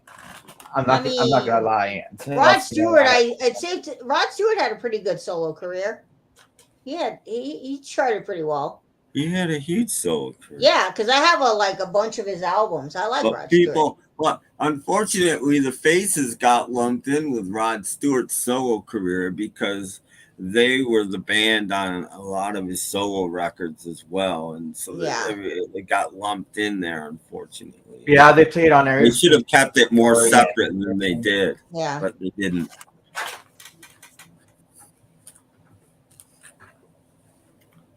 Humble Pie, Humble Pie. I like Humble Pie. They need to start inducting some psych bands though. What psych bands do you want to see in there? The Electric Prunes? Well, I'd kind of like to see the Strawberry Alarm Clock in there just for Strawberry just for that one song. You're gonna put a one-hit wonder in. I know they had 2 top 40 hits. I know this, but you're never gonna put a band. They were not that. They were not that. The Rock and Roll Hall of Fame gets like what? 7 inductees a year, if that many. You're not gonna. You can't have everybody in there. You know, you can't. Let's get the big ones in there. Strawberry Alarm Clock's not going to be in there. I'm like sorry the to say Monkees that. and I would love the Monkees in there, but we've been arguing about that. The day the Monkees get into the Rock and Roll Hall of Fame is the day the world ends. I mean, we've been arguing about that on the Zilch chat on Facebook for years and years, and it's just not going to happen. But Here's a question. Has the Crickets ever been inducted? I don't just mean Buddy Holly, but also his guys as well. Because I feel like the Crickets should have been in there as well, because they contributed to a lot of Buddy's songs. I don't know. Let me see. Let me catch up on some of these. I kind of got let me see. they had These 14 eyes US miss hits. on these Wow. eyes. I didn't realize Guess Who had that many hits in the U.S. The Faces, Steve Marriott, great vocalist. Humble Pie. Yeah. Humble Pie, Rod Stewart. I'm pretty sure you guys have already been reading these. I'm just trying to catch up, you guys. Because I want to go get something to drink. Rod Stewart, new album out next month. Okay. Really? How old is Rod Stewart now? Like almost 80? I don't know. I'm guessing he's like... He's probably over 80. He's got to be close. He's got to be 80 anyway. Or 79 would be the youngest he could possibly be, I think. Hey, Scotty. I just looked. It said 14 USA and over 30 top 40 hits for the Guess Who. Yeah, but I Jim Johnson definitely think needs to be CCR in. was bigger but than 14 in the USA. Creedence Ed King and Joy Leonard Skinner. That's a good question. Now you guys Star look it up. 9. I think this is another record that I think Creedence might be the only band to ever, aside from their first single, Potterville, every Creedence single they ever released hit the top 40, aside from their first one. They never had a flop. Yep. Think about that. The Beatles never had a flop. I mean, all their albums are great. Actually. They didn't even have a flop of a single after John Fogerty You left. don't hassle the Hoff. Because they weren't the same. After Creedence they were stopped done. That was Creedence Clearwater 2 or whatever. That doesn't count. The band Creedence Clearwater Revival never had a single that they had great hits, Looking Out My Back Door. Never had one. Great. Every single that they released charted. Susie Q is great. That's impressive. Yeah. This would not surprise me. This would Everybody not has. surprise me. I love their cover that they did. Everybody has flops. I don't even think I would be upset. All four. You know what I'm going to say is is John Fogerty and Creedence Clearwater do a better job of "Heard It Through the Grapevine" than. I have to agree with you. I have to agree with you on that. I mean, they got a lot. Apples and oranges. Apples and oranges. It's just an opinion. It's just my opinion. I love Marvin Gaye. I love how he does I do too, but I think John Fogerty absolutely nails it, especially on the vocals. I make fun. I make fun of the CCR version because the way that John Fogerty sings it, I point it to the. What the fuck is that? I point it. You cannot hear that, people. I point it. I like CCR's version. Don't get me wrong. But it's just like, to me, I love Marvin Gaye's version. But to me, it's two different extremes. Yeah. To me, so. Then, there's Gladys Knight's version, and she nails it too. Yeah. We're not even bring that to the equation. Gladys Knight. If you got a great song, great people producing it and doing something with it, you're going to have a good record. It doesn't really matter. I like Gladys Knight's version too. Yeah, Gladys Knight is sort of upbeat. She changed it almost more than Fogerty did because she turned it into like a little dancey thing. And it's good. Put some energy. That's like talking about Ike and Tina Turner doing "Proud Mary" and being like, well, I like to, Well, of course, you like the CCR version probably better first because it's the first actually, one. when it comes to CCR, make it I like Tina Turner's an 8 or 10 minute long version of the song compared to Marvin Gaye's original. Well, yeah, they did. Yeah, it's 8 to 10 minutes. I have it on the album. You want me to go get it? I just remember the album version was extremely long, and then they had the single version, which was like 4 minutes. That's one I don't play too much. That's one I don't play too much on my turntable because I don't want to sit there for 8 to 10 minutes and listen to it. Well, Proud Mary, you pretty much used it as like a show closer. Yeah. It's kind of like show closer. That was like their last song. They would come out, and that was the one where they turned and they did the whole long stretch. I was about to mention one that should be in the Hall of Fame, in my opinion, if they're not already. But then I started thinking more about it. And I'm like, they really only have one really explosively and popular and well-known song, so I doubt it. Who? I doubt. Well, I was thinking, oh, they should put Iron Butterfly in there, and then I'm like, nah, Inagata the Beat is like the only explosive song. They are a one-hit wonder. Yeah. It didn't even. It probably just scratched the top 20. No. It's still pretty cool to think that one song took up the entire side of a record. Oh my God! I had that album and I gave it to my sister. I gave that album to my sister. Alice's Restaurant. Oh, then Arlo Guthrie should be in the Rock and Roll Hall of Fame, man. I know Lisa get that time. He's like, for Thanksgiving, you gotta play Alice's Restaurant. I didn't end up going live that night though, but no, it's because it's like some radio station made it the tradition that you play it on Thanksgiving. So that's it's not the only Thanksgiving song. It's not. Yeah. Ray Davies came out with one like 10 or 15 years ago. Ray Davies came out with the Thanksgiving song, but well, my favorite is Adam Sandler's song. Also, are Sticks in? God, I hope not. I hope not, but I'll Google it for you because no, they probably are. Styx is the epitome of dad rock. We've been discussing that also because I was telling Lisa, well, like, let's do a dad rock. Awesome, man. Especially that Paradise is like total dad rock. There's like certain bands that are just like so freaking dad, like them, Bon Jovi. Like I said, anybody that you can buy a T-shirt at Walmart of, it is considered dad rock now. It's like you might as well put on your white New Balances and get on down. Tim, I got some great news for you, Tim. What? You're not in it. Really? You're not in it. Yes. The fuck. I like that song that they do, that one where they sing about "Come Sail Away." That's my favorite from them. After that, I'm kind of no.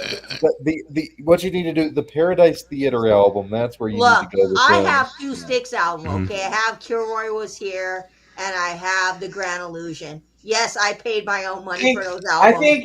I think you guys are wrong because it's all about. I'm sitting on a bar stool, looking like a damn fool. Got a cover Too much time on my hands. It's like one of their best songs. Is there any wonder I've got? I think the album covers are maybe even worse than the music. I have to blame Jimmy Fallon for that because for like a whole week on his show, he was hinting something about that song because I remember in one episode he was like, "Man, I was driving home, and then all of a sudden I just hear this thing all over my head, like I'm standing on a bar stool, looking like a damn fool, got the 12 o'clock news blues." And then the next day he was like, "I got that song in my head, I can't get it out," and he started singing with his band. It's a good fucking song. At the end of the week, At the end of the week, he introduces this video that he did with Paul Rudd, and they're Styx doing that song, and I was like, "That is so freaking crazy." I mean, and you see Paul Rudd as Tommy Shaw, and you see Jimmy Fallon as Dennis DeYoung, and I was like, "That is so freaking amazing." Oh God! If Toto's and in the Rock and Roll Hall of Fame, I think would be a great album. I think somebody should make this happen. I think David Hasselhoff covers Styx would be like the perfect album. No. Don't even go there. Oh my God. That'd be pretty cool. If I could end up finding that to put with a stack of Michael McDonald CDs I've been like gathering up to send Tim. Well, this is all I gotta say. This is all I gotta say. F you, Paulina, because now I got that song stuck in my head. Michael, such a long way to go. If you keep singing that song, it's gonna be stuck in my head, and I don't want that song to be stuck in my head. Should we play that song? Hey, Dusty, I'm really feeling it tonight. Should we play that song? No. No. See, Kansas seriously should be in. Don't, Mr. Bro. I just listened to Kansas Grace Hits. I'm good for another 5 years or more.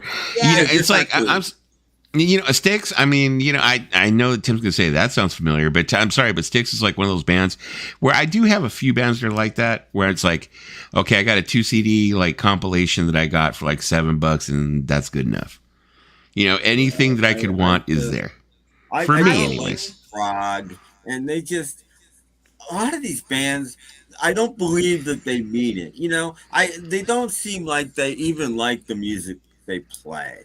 It seems like they're just in it for the money and the fame and to be in a band. And there's a lot of bands like that. Like they're basically fake, and they're in that category. I don't think they believe it. I don't think they really sat down and wrote and recorded Mr. Roboto and said, "Oh my God, this is the best thing we've ever done." Because it's not. I hate that song. That's a bad song. I don't believe it. In my defense, I got it for $2. Okay?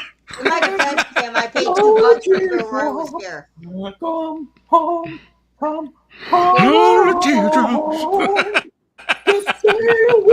but Kansas is kind of dad rock. I mean, Dustin to Win is kind of yeah. I mean, they had the whole resurgence though with the kids, younger kids, because of Supernatural using one of their songs. So they kind of had a resurgence where the kids I were like, I like Supernatural. I mean, I watch it for Jared Padalecki. Again, I'm older than all you guys. I lived through all this stuff, and once was enough. Thank you. So, does anyone know if the Doors are in the Hall of Fame? Huh? Are the Doors in? I'm pretty sure they are. Of course. Yeah, I believe they are. Yeah. Toto. Good. I think that LA should have their own LA Hollywood area. They should have their own fucking Rock and Roll Hall of Fame. Because we've produced so many fucking acts from out of here. Yeah. It's like we should have our own. Steely Dan. Yeah, I agree, Jack. But you know what? I fucking love me some Steely Dan. Yeah, that's some dad rock. Me too. That's some dad rock. I like Reelin' in the Years and Don't Lose That Number. Is it Ricky? Don't Lose That Number, something like that. I like those two, and then that's about it. Paulina, why? You should have left it. I'm not a jazz guy, so I've never been. Christopher Cross should have been left on the shelf. I'm sorry, but that man, I saw him on the shelf. I saw Christopher Cross on the shelf, and you know what I did? I left him there. I was like, he's not coming home with me. It was his Sailing album, by the way. I love Christopher Cross. I love it. I like to scout my eyes while listening to about my dad when I listen to Christopher Cross. He's one of the few people responsible for a whole category of rock all by himself. Christopher Cross is responsible for yacht rock. If you know it or not, he is. The name yacht rock comes from his song Sailing. I know. That's where yacht rock comes from. I don't know if he's a fan, but I think Mason could appreciate Christopher Cross because Carl Wilson sings on Christopher Cross albums as well as Michael McDonald albums as well. Carl Wilson sang on some of that shit? Yeah. Yes, he did. Unfortunately. Paulina, name me specific songs that I should be looking for to hear that. Make you jump. I mean, one good thing about Christopher Cross is he's not in my collection. I like jazz music, jazz fusion, Steely Dan. Hey, Paulina, didn't Carl Wilson also sing backing vocals on David Lee Roth's California? It's okay, Tim. It's okay. He actually did. Yeah. I remember that. I know. Christopher Cross, and also I think anything by Michael McDonald, Stephen. Anything by Michael McDonald. I think it would be a disappointment. Christopher Cross, nobody's as bad as Michael McDonald, but I mean, no, all I said, and I'm being, it's the truth. All I said was yacht rock came from Christopher Cross's Sailing. Okay, Carl Wilson. Yacht rock. Carl Wilson sings backing vocals on the song "Baby Say No" by Christopher Cross.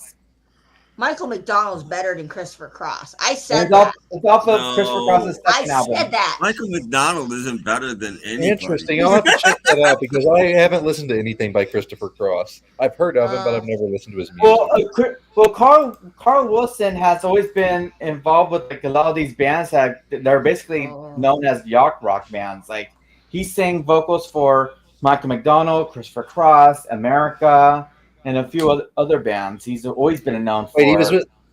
Well, I knew that he had worked with Jerry Beckley on the Beckley Lamb Wilson project, but I didn't know he did some stuff with America. Can I ask a legit question? Why does Christopher Cross look like Star Trekker?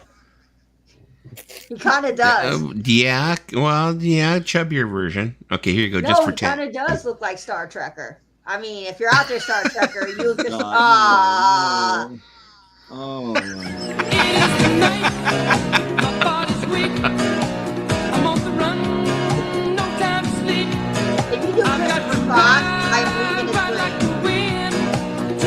You played this one day for us already.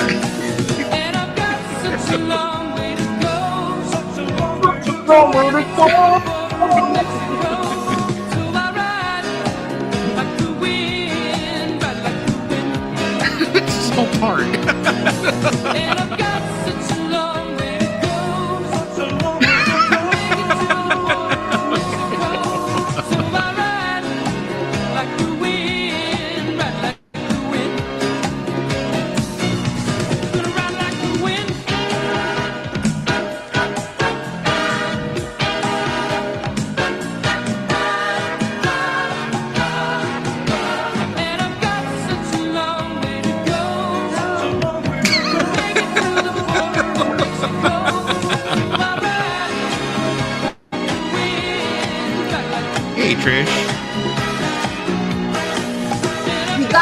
Tim, you gotta admit, this man has a good voice. Even though you may not like his music, the man can sing. If you say Michael McDonald can't sing, then what the F is wrong with your ears? I'll probably need you next week. I'll give you a call. Okay, see ya.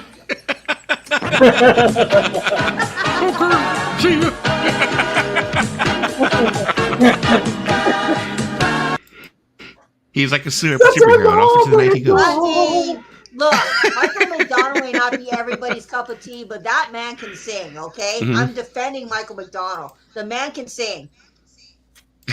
Who, Michael McDonald? Most definitely. Yeah, he can sing. He can sing. Pavarotti can sing too. I'm still not a fan. Yeah, but Pavarotti. He does. Doesn't matter how good you can sing. If I don't like the music that you're singing, it doesn't matter. Pavarotti is a national treasure of Italy. Okay, he's a national Paulina. Treasure. They play him at every funeral that when someone passes away. Speaking of what you were saying about Carl Wilson performing on other people's songs, did you know that he was actually? Me and Bruce Johnston both were on backing vocals on "Don't Let the Sun Go Down on Me" by Elton John. Yeah, I forgot about that too.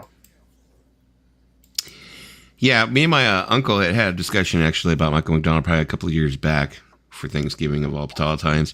We were having a conversation about it because, him and my mother were big Doobie Brothers fans. And he was like saying, would you say that Michael McDonald changed the sound of the Doobie Brothers? Or would you say that the Doobie Brothers were already changing and they hired Michael McDonald to fit with their new sound? And I was no, I think Doobie Brothers changed first and Michael McDonald just fit with what they were trying to do when they got rid of the other guy, Tom, whatever his name is.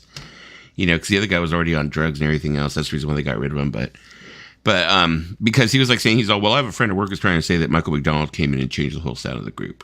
And I was like, I don't think so. That's actually true because what happened was the original singer got sick and so he couldn't sing. So they had to get in Michael McDonald, and once Michael McDonald came in, their whole sound changed a lot because they were not going that direction.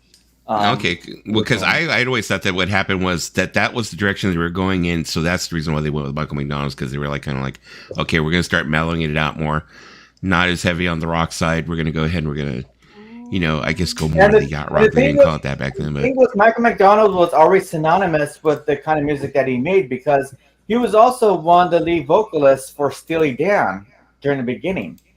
My eyesight is going out. He was doing that with Steely Dan, and then when he came to Doobie Brothers, he brought that Steely Dan sound to them, and then he changed their sound all the way around.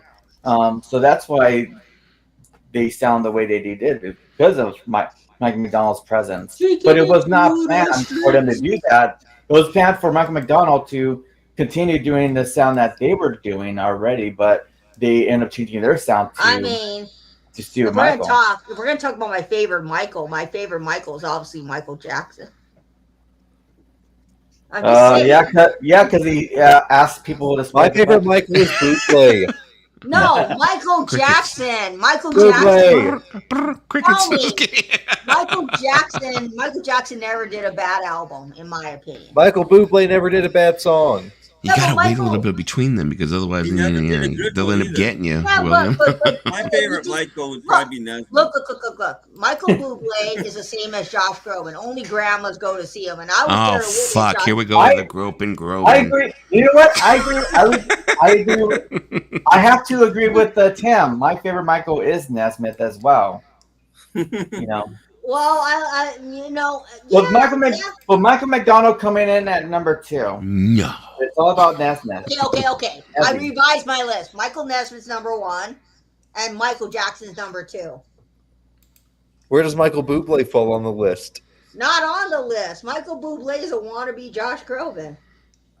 He's got a good voice and he's got some good songs. He's okay, a wannabe Josh Groban. Okay, I'm sorry, but I prefer Michael Bublé over Josh Groban any day of the week. Michael Bublé was around a long time before Josh Groban, but yeah, no, Josh Groban has been around longer than nothing matters less than that in the entire. Josh Groban is overrated. There, I said it.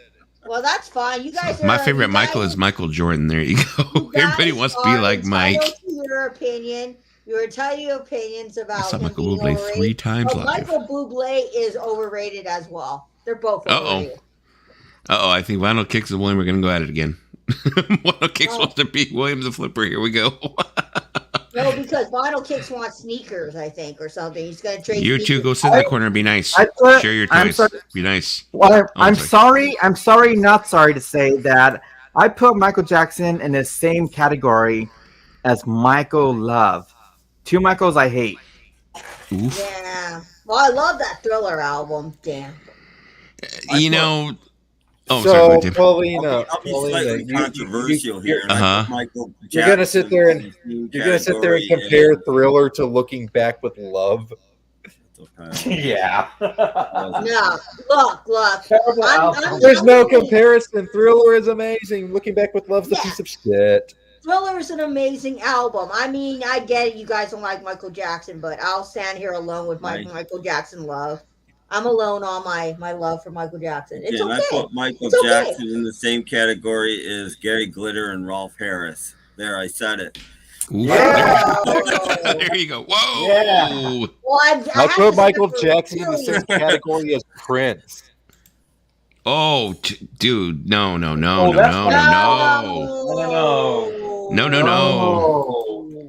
Unpopular opinions for 5. Popular opinions for 5 right there. I don't know. Sometimes I feel like Prince they have is a similar fucking sounding genius. music. I'm just I'm sorry. They have similar sounding music. Michael Jackson was a genius. Let's put it that way. He was a genius, but unfortunately, we'll never know if it's true or not. But he had some proclivities, that have yet to be proven, whether they were true or not. But you got to admit that Michael Jackson was a genius when it comes to his art. Okay. Here's the thing. Michael Jackson is a genius, but that is only a lowercase g. Whereas Prince is a genius, a capital G. Because Prince was more innovative than Michael Jackson. If anything, Prince is as much of a genius as someone like Brian Wilson was. Well, the people talk about Thriller, okay, and I think Off the Wall too, and blah blah blah. But what would they have been without Quincy Jones? And I say pretty much we wouldn't have ever even listened to them. Yeah. It was all Quincy. That's important. You can call Michael Jackson a genius all you want, but Quincy Jones is the guy behind the music and made the album sound like it did. I think maybe I spoke too soon. I think the thing is that Michael Jackson, he did not play the instruments himself. He pictured what he wanted in his head, and then had musicians go ahead and express it for him. So so it is different. Prince went ahead and heard what he wanted in his head, and then played it and recorded it. So that's I guess it would be completely like same thing, comparing apples and oranges, for those two. So let me see. Yeah, Prince was awesome kickbutt guitar player. Did anybody see the there was a gear rundown that Wendy Malvoin did recently? And she was like talking about like the sound of Purple Rain and stuff like that, how she'd gotten sound. And I guess she had hired like a new pedal company to try and like recreate some of the effects and stuff that she used back then with today's newer pedals and stuff like that. Would be like a lot more, be stronger. It was kind of like depressing to see her that she's like so old now. She's like all wrinkled. She was like a soccer mom, an old soccer mom. She's like, if you don't know this, Wendy Melvon, her father is Michael Melvon. Yes. And Michael Melvon is a member of the written crew, and he also did a lot of the arrangements for. Yes. She mentions her father. She doesn't mention the Partridge Family or anything like that, but yeah, she mentions her father and stuff like that. He works on all the songs on this album, as well as all the other subsequent albums. I love Prince. I think Prince is very talented, but I'm just gonna say what I'm gonna say. You know what? They're talented for different reasons. They're talented for different reasons. Every time y'all hold up the Partridge Family, I'm gonna hold up this. Oh God! Oh no. Goodness! Here we go. Someone just fucking shoot me right now. And I'll be right back. Come over to my house. You just come and shoot me in the leg. I want to live, but I want to be injured for a few days, so I don't have to hear about the beach. Prince is going to strike you down with a purple lightning bolt. Okay, I didn't talk bad about Prince. Prince is one of the best artists, in my opinion. Really dig his style. I don't talk bad about Prince. I love Raspberry Beret. I love Prince, but I love him for different reasons. He didn't play guitar enough, especially later in his career. He should have. He never should have put it down, in my opinion. Maybe live 1 or 2 tracks, dance a little bit since he was a decent dancer, but I think he should. I wouldn't go that far, Charlie. Playing amazing guitar and. Hey, Dusty. Going back briefly to the Hall of Fame, I'm just curious. I'm pretty sure they are, but I'm just checking. Is Rush in the Hall of Fame?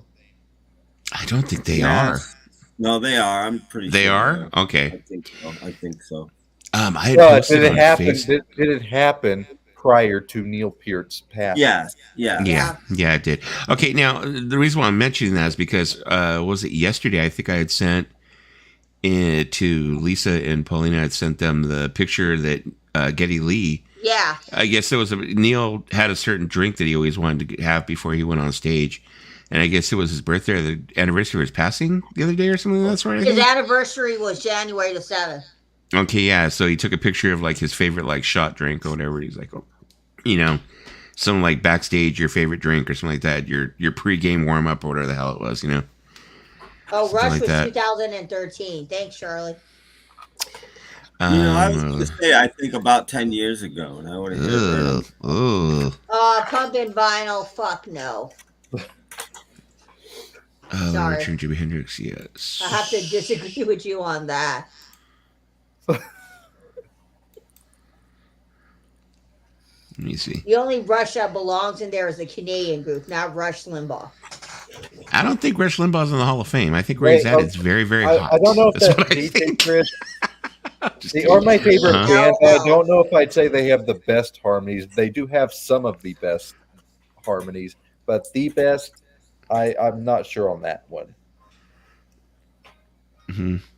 There you go, Pauline. You got to go and get yourself one of those leopard printed, leopard pick guards.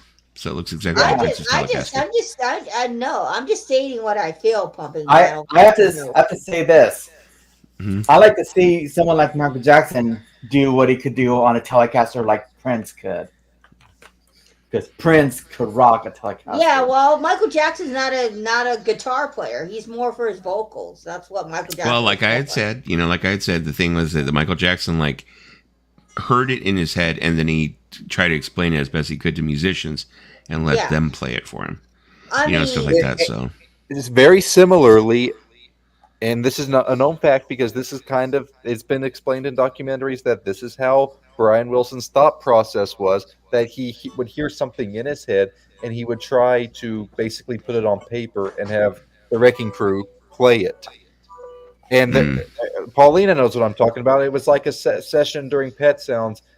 But he was also they were saying stuff like, "How could this be in this key when you got it when you got this other bit in this other key? Like, how does that work?" And then he's like, "It works in my head." Yeah. Jesus Christ, Jesus! I promise I won't bash or she took long enough to get there. The Eagles have great vocal harmonies. They played the other night here in Los Angeles. Actually, how many of the Eagles are even left? Well, Randy Meisner just passed away last year. Okay, so we have Bernie Leadon. He's still alive. Don Henley. Yeah, but he's not here to play with him. When you go see him, you get Don Henley. That's it. We have Joe Walsh. From the original we have Don Felder, and we have Timothy B. Schmidt. Yeah, Joe Walsh is still alive? He's not an original. Yeah. And is Don Felder? Yeah, but Don Felder's not playing with them, and Timothy B. Schmidt. I think all we have left is obviously Don Henley. When you go see them Henley, now, Don Henley is the only. I mean, you get Joe Walsh, but he's not an original Eagle. Well, neither is Timothy B. Schmidt. Joe Walsh and Timothy B. Schmidt came around like in the Hotel California period, I believe. No, Timothy B. Schmidt only did one album, and that was the Long Run. Yeah. Technically, no. He did two: The Long Run and Long Road Out of Eden. Yeah. That album they did for Walmart. He did. Yeah, but we don't count that album. We have to count. There's some decent stuff on it. Here's the thing that you guys might not know about that I always found funny about the Eagles is they got together and they needed a bass player, so they grabbed Randy Meisner, who was in Poco. Okay, so then Poco needed a bass player, and they found this guy called Timothy B. Schmidt. And then when they fired Randy Meisner, they grabbed Timothy B. Schmidt from Poco. They took both of their bass players from the same band. Yeah, I wasn't happy about. Oh, freaking Lisa! Just for that.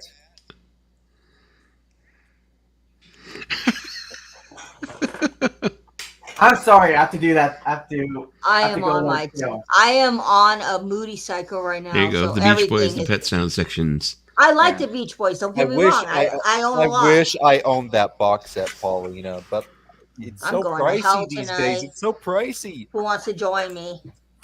Oh, I can also show this off too, because I was watching this yesterday.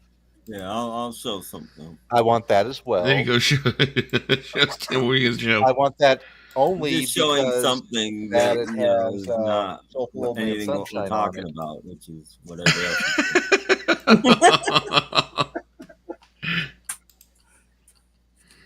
There goes Lisa. She's got her Partridge Family.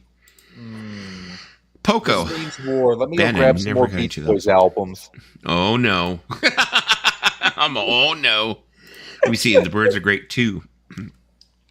It was funny because yesterday I was we were supposed to actually get together. I think it was like yesterday we were supposed to do a private stream, was it? I did. I totally flaked on you guys. I forgot to tell you. Yeah.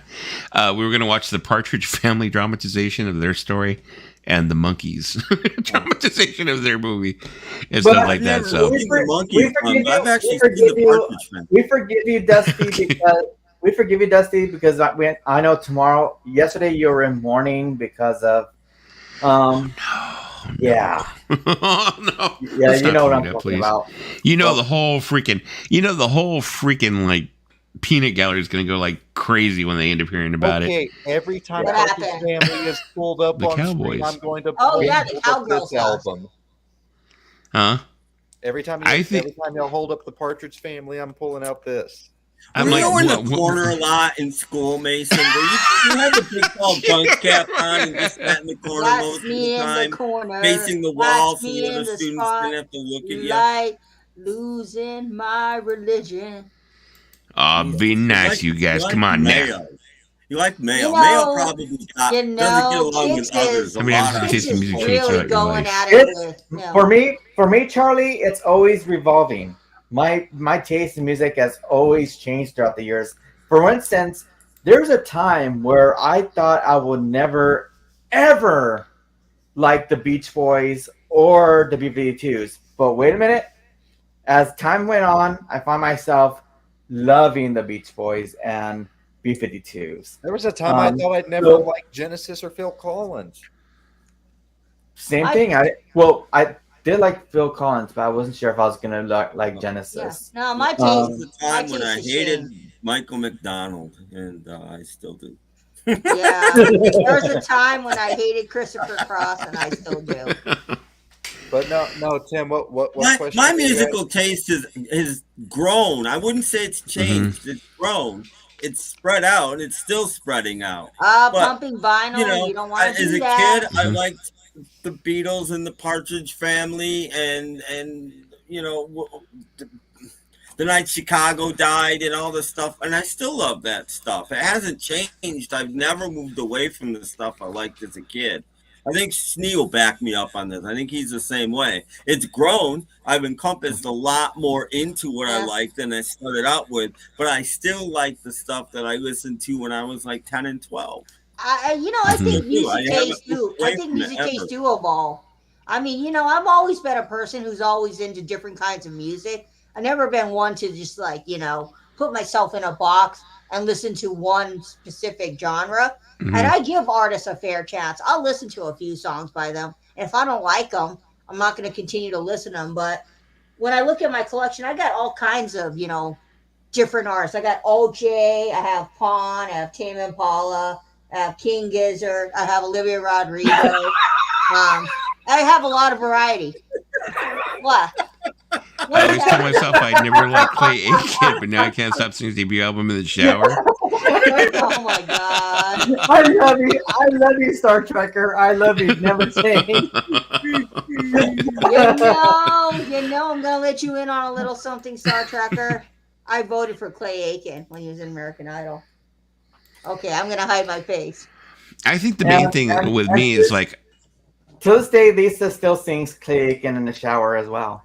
Am I invisible? I think with me, what happened was I think that I listened to a lot more stuff that I didn't think was cool or acceptable when I was younger. Yeah.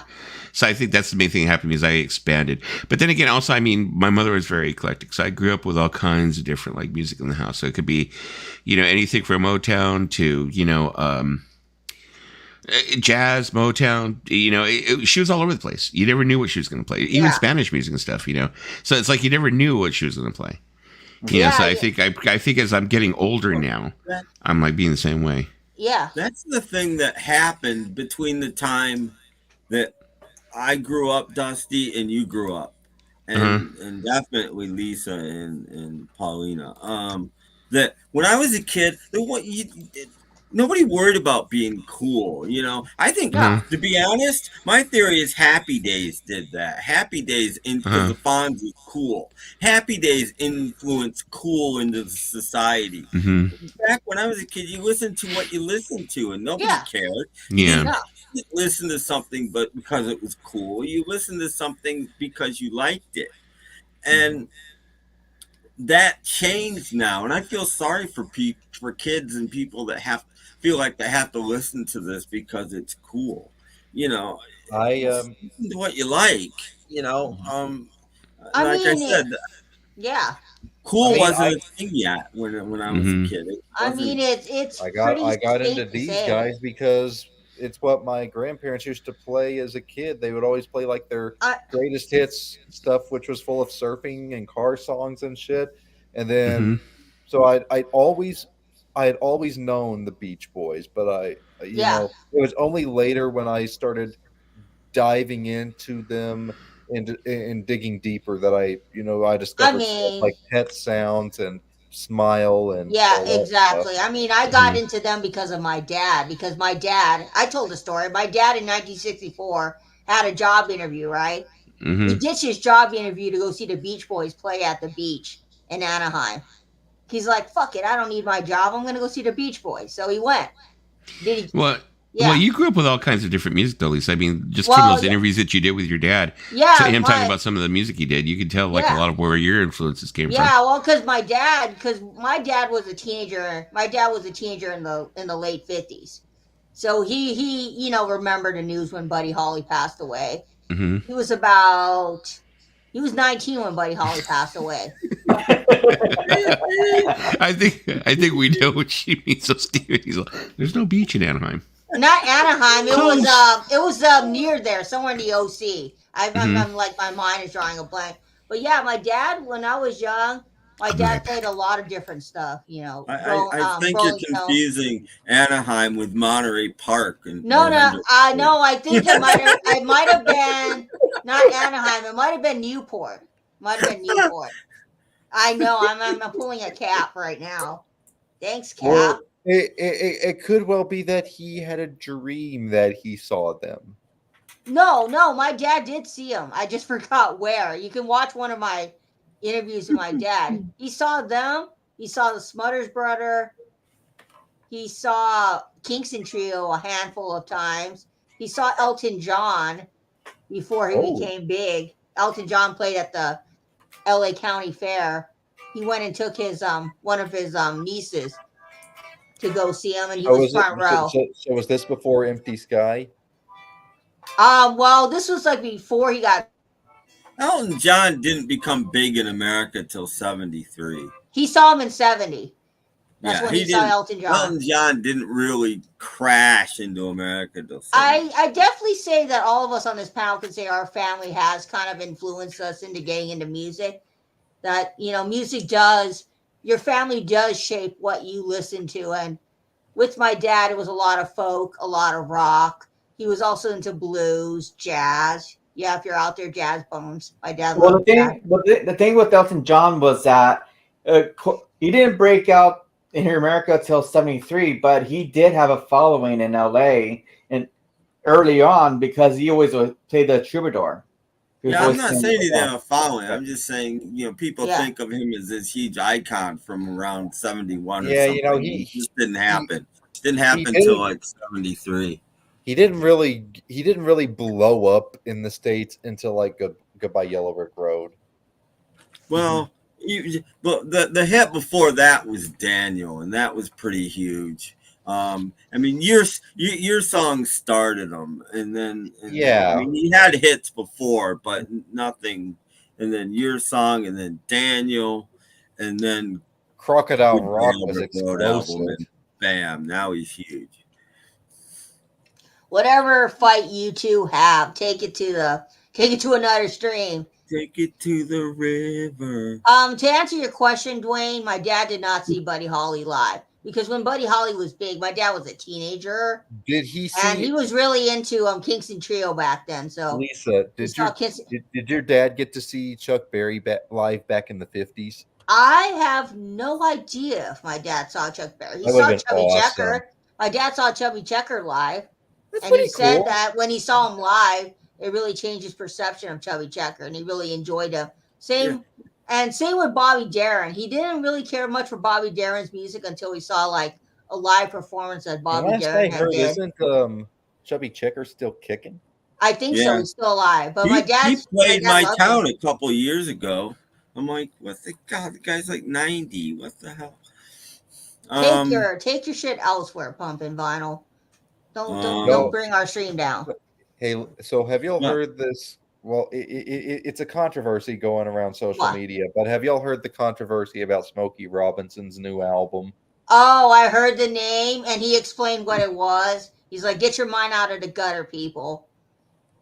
Yeah, it's like, I don't see any sexual theming with, with that at all. Smokey Robinson's a great artist. I mean, you can't deny that he still sounds good for his age, man.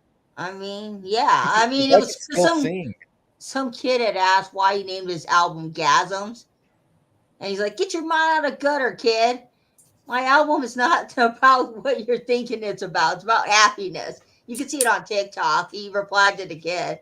It's about just having a good feeling, you know? Yeah. Gasms is having a good feel. I don't even know why we're having this conversation, but yeah. It's about having a good feeling.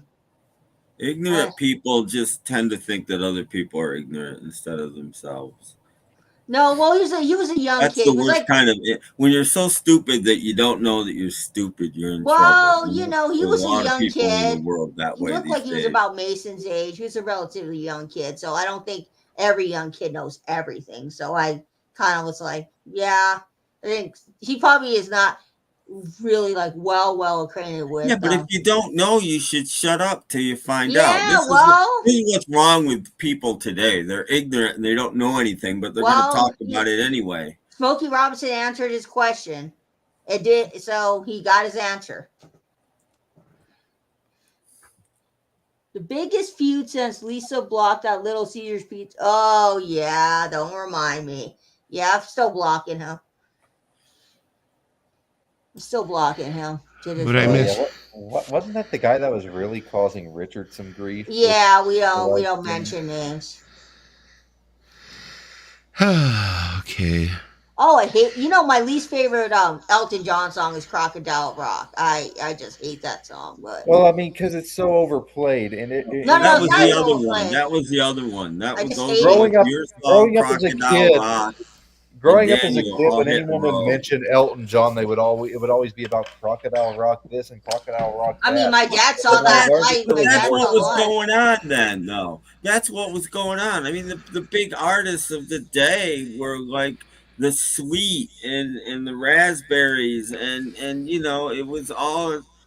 Crocodile Rock fit right in. I mean, that La La La part. The Osmonds were huge. Crazy Horse is a side album. No.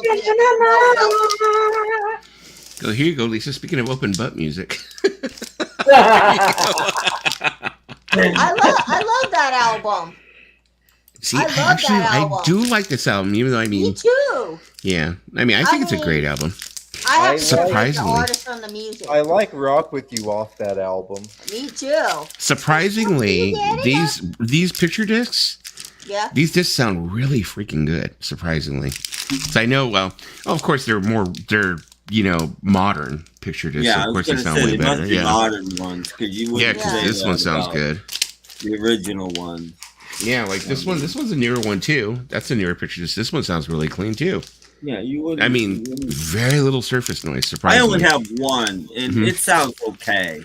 It doesn't sound amazing. Yeah, so I have a Spanish pressing of that album, and I didn't buy it. I think I showed you guys. I bought the last Peach album. Paulina. The sticker said blue vinyl. I don't have that one.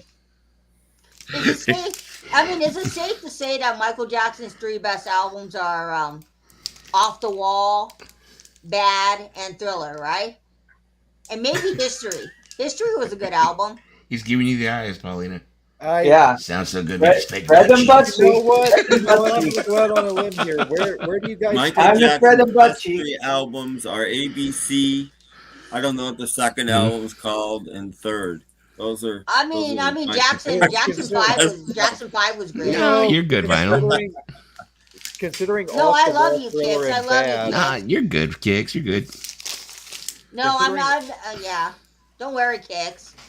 Because somebody had to say something eventually. Oh, what 3 albums? These 3 albums? Oh, I was just saying, considering everybody's thoughts that they just mentioned on Off the Wall, Thriller, and Bad, where do you guys stand with something like Dangerous or Invincible? I'm kind of like, They make you spread your butt cheeks. You want to know my opinion? Yeah, I think these are the 3 main albums. For me, it was like this, and then of course like Jackson's, some of the Jackson's music, and then maybe a couple of Jackson's. What about when Justin Timberlake finished that Michael Jackson song after he passed away? No, I don't like Justin Timberlake. Oh, it's that from that Escape album that was actually released after he died. Yeah. No, that makes you close your butt cheeks.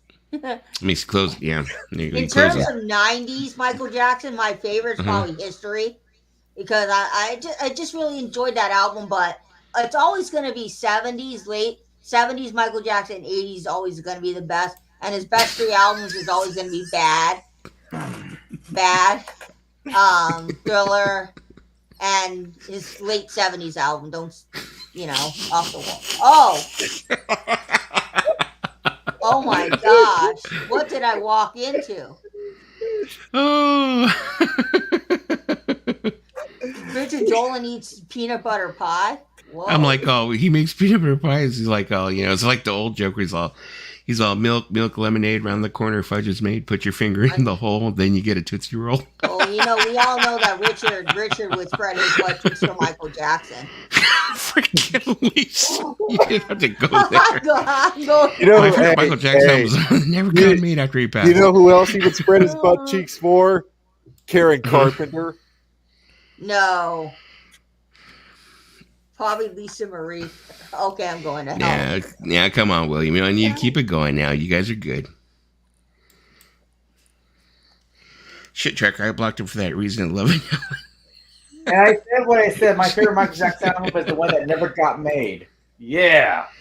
Motown in general is great. The artists on there are really good. Stevie Wonder, Martha and the Vandellas, The Temptations, and more, of course. Most definitely. Yo, I've actually been listening to a lot of Martha Reeves and the Vandellas lately because songs like "Dancing in the Streets," you know, because the original version, not what Mick Jagger and David Bowie did with their version and ruined it, but like the original version from the Vandellas, and then freaking Love Is Like a Heat Wave and stuff like that. I'm like, Nowhere to Run, you know. Yeah, that's a good one. They had a lot of Martha Reeves and the Vandellas had a lot of. Some of her lesser stuff is even better, like Quicksand. Quicksand might be my favorite, and the song called "I'm Ready for Love." Those are both friggin' fantastic. I'm Ready for Love. The Jam stole for the beginning of Town Called Malice. Listen to those two. It's the exact same friggin' song. Dum, dum, dum, do you guys know the story of how Dancing in the Street got recorded? This is a good story because Martha Reeves was working as a secretary at Motown because she originally went there to be a singer, but they're like, no, we rather have you as a secretary. So she was there, answering phones and stuff like that. And so they're recording a backing track in the studio, but these union guys came by, and the thing about the union back then was like, you cannot be recording tracks without a singer. You had to have a singer recording at the same time as the tracks.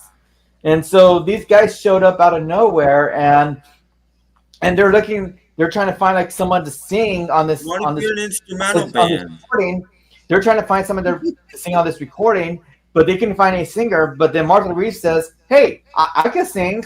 Okay, you go into the studio, go and they give her the sheet music and the lyrics and everything, and then they started recording Dancing in the Street right there. And right after they were done recording, they were like, "You really could sing." So they end up firing her as a secretary, but then signing her as an artist right then and there, all because the union guys came by and they wanted to say they're What if you're an instrumental band? Why couldn't they just say we're recording an instrumental? Something about the union back then, they couldn't.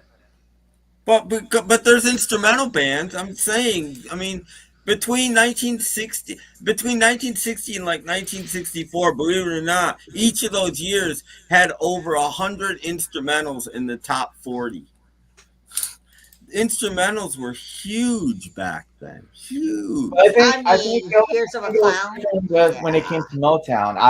I really do not know really why it was like that. Yeah, I'm just curious. I'm not disbelieving your story. I just don't understand it because instrumentals were huge until the Beatles came along. Versus now, where like you will never hear a new instrumental track that gets recorded in modern time. You will never hear it on FM radio. Well, we don't do instrumentals anymore because songs don't have melody anymore, and instrumentals are a melody, and they don't have melody anymore. Don't have melody anymore. That for 5 minutes, that doesn't work. You know, it's done. You know, but back there's so many hit instrumentals in the you know, Tim reminds me of it. I can't freaking make fun of him because I've caught myself doing the same thing with that episode of South Park, remember? Where he freaking turns around and what was it? Was it Stan? He hits a certain age and everything sounds like shit. Every time he hears a song, it sounds like it's a Yep. Fart sounds. Yeah. Yeah. That's Tim, but I feel him though. I totally feel I'm like everything. I just hate the stuff. I hate the fake stuff. There's still I like that. It's just stuff. I mean, if you go see my record collection, without musicians and with just producers. Man, if you see my record collection, you're gonna be like, "What the fudge?" You know, it's like really crazy. Speaking of that, like speaking of manufactured music, stuff like that, maybe stuff that sounds like crap. I don't know. Did I mention this in the last stream about the Cat Williams thing? Yeah. Did I mention it already about, yeah. Yeah, I was tripping out because, I mean, there's a lot of people who are trying to attack him now, like Ludacris and stuff like that. They're trying to attack him and shit on the down low and stuff like that. But I don't know. It makes sense what he's saying because, like, he was trying to say, like, you know, everybody thinks the Illuminati was this thing was, like, over the top, like eating babies and shit like that. He's all, no, there's an Illuminati, but it's not like everybody thinks it is. You know, people that control Hollywood and control music, which I believe. I mean, it makes total fucking sense. No, I believe it as far as the one world order goes. There's super powerful people in the world that we'll never hear about. I absolutely believe that. Yeah, I mean, it makes total sense when he was like saying he's like, you know, talking about certain music artists. They turn around and they end up selling their soul, which I think basically signing the bottom line for the profits, whatever. But yeah, it's like they pick who they want and they turn around and say, you play the game and you do it exactly how we want you to do it. And you're going to go ahead and you're going to be famous. You know, it's not they're selling their soul, freaking taking blood and all that shit. It's just, they're just fucking, for a long time. Longer yeah, like Vinyl Kick said, Cat Williams exposed a lot of people. Hilarious interview. But you know, the thing is, I mean, everything he said was just like straight up like, what the fuck? I mean, he was true. I mean, you know, he said a lot of things about comedians too, as well. You know, he talked about who was funny, and he also mentioned Kevin Hart. I laugh when he mentioned Kevin Hart because Kevin Hart's not that funny. The thing that I think is crazy about Cat Williams is he does not give a fuck. He doesn't. Nothing. You remember that? He'll say whatever. You remember that movie that he did with Tiffany Haddish, where she goes and she brings the baby over, and he goes, "That ain't my baby. That's some light skinned baby." You saw that baby's already got a credit score of something already. he goes, that's not my baby. It's a light skinned baby. He goes, that's your baby. That's your baby. Yeah. Oh my God. He talked about her though too. He said talking about how she like sold her, you know. Sold her soul. He's saying that's the way he references it. Sold her soul, but basically like, she just gave it up to the machine. Who, Tiffany Haddish? I mean, she's funny in some stuff, but she's not like always funny. But some movies she's done, I've laughed. I like Tiffany Haddish, or I used to like Tiffany Haddish. You know, let me put it this way: I used to date this chick. Okay, I used to date this chick, and she used to have this thing where I don't know if it was a mental thing or what it was, but she would get fixated on one person type thing. And she would be all about that, you know? And it would be like her finding out. And, you know, it's like sometimes I wonder if she had, you know, if she was on spectrum or not. Because she would get into this one person. And I mean, everything would be about that. And she was like hyper emotional. So she would end up watching an interview with this person. She'd start crying, and she really got into like one person. Like and it seemed like every time she did that, each of those people that she got into, it's like I can't listen to them anymore or have anything.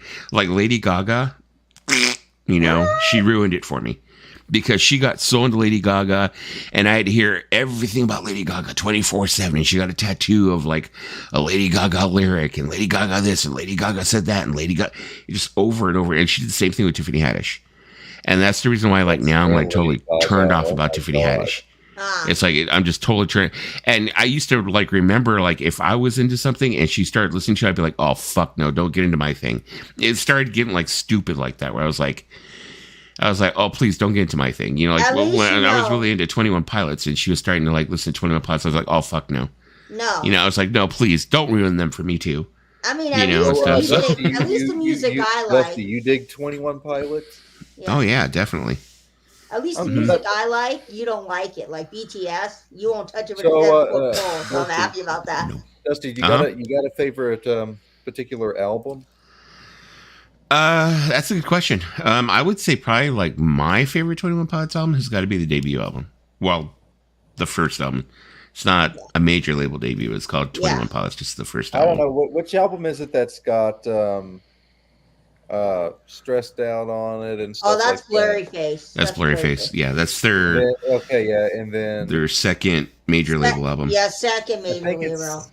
I want to say 2018 was the Mhm. release No, year 2015. for the album that. No, 2015. 2018 was the release year for the album that's got Chlorine on it.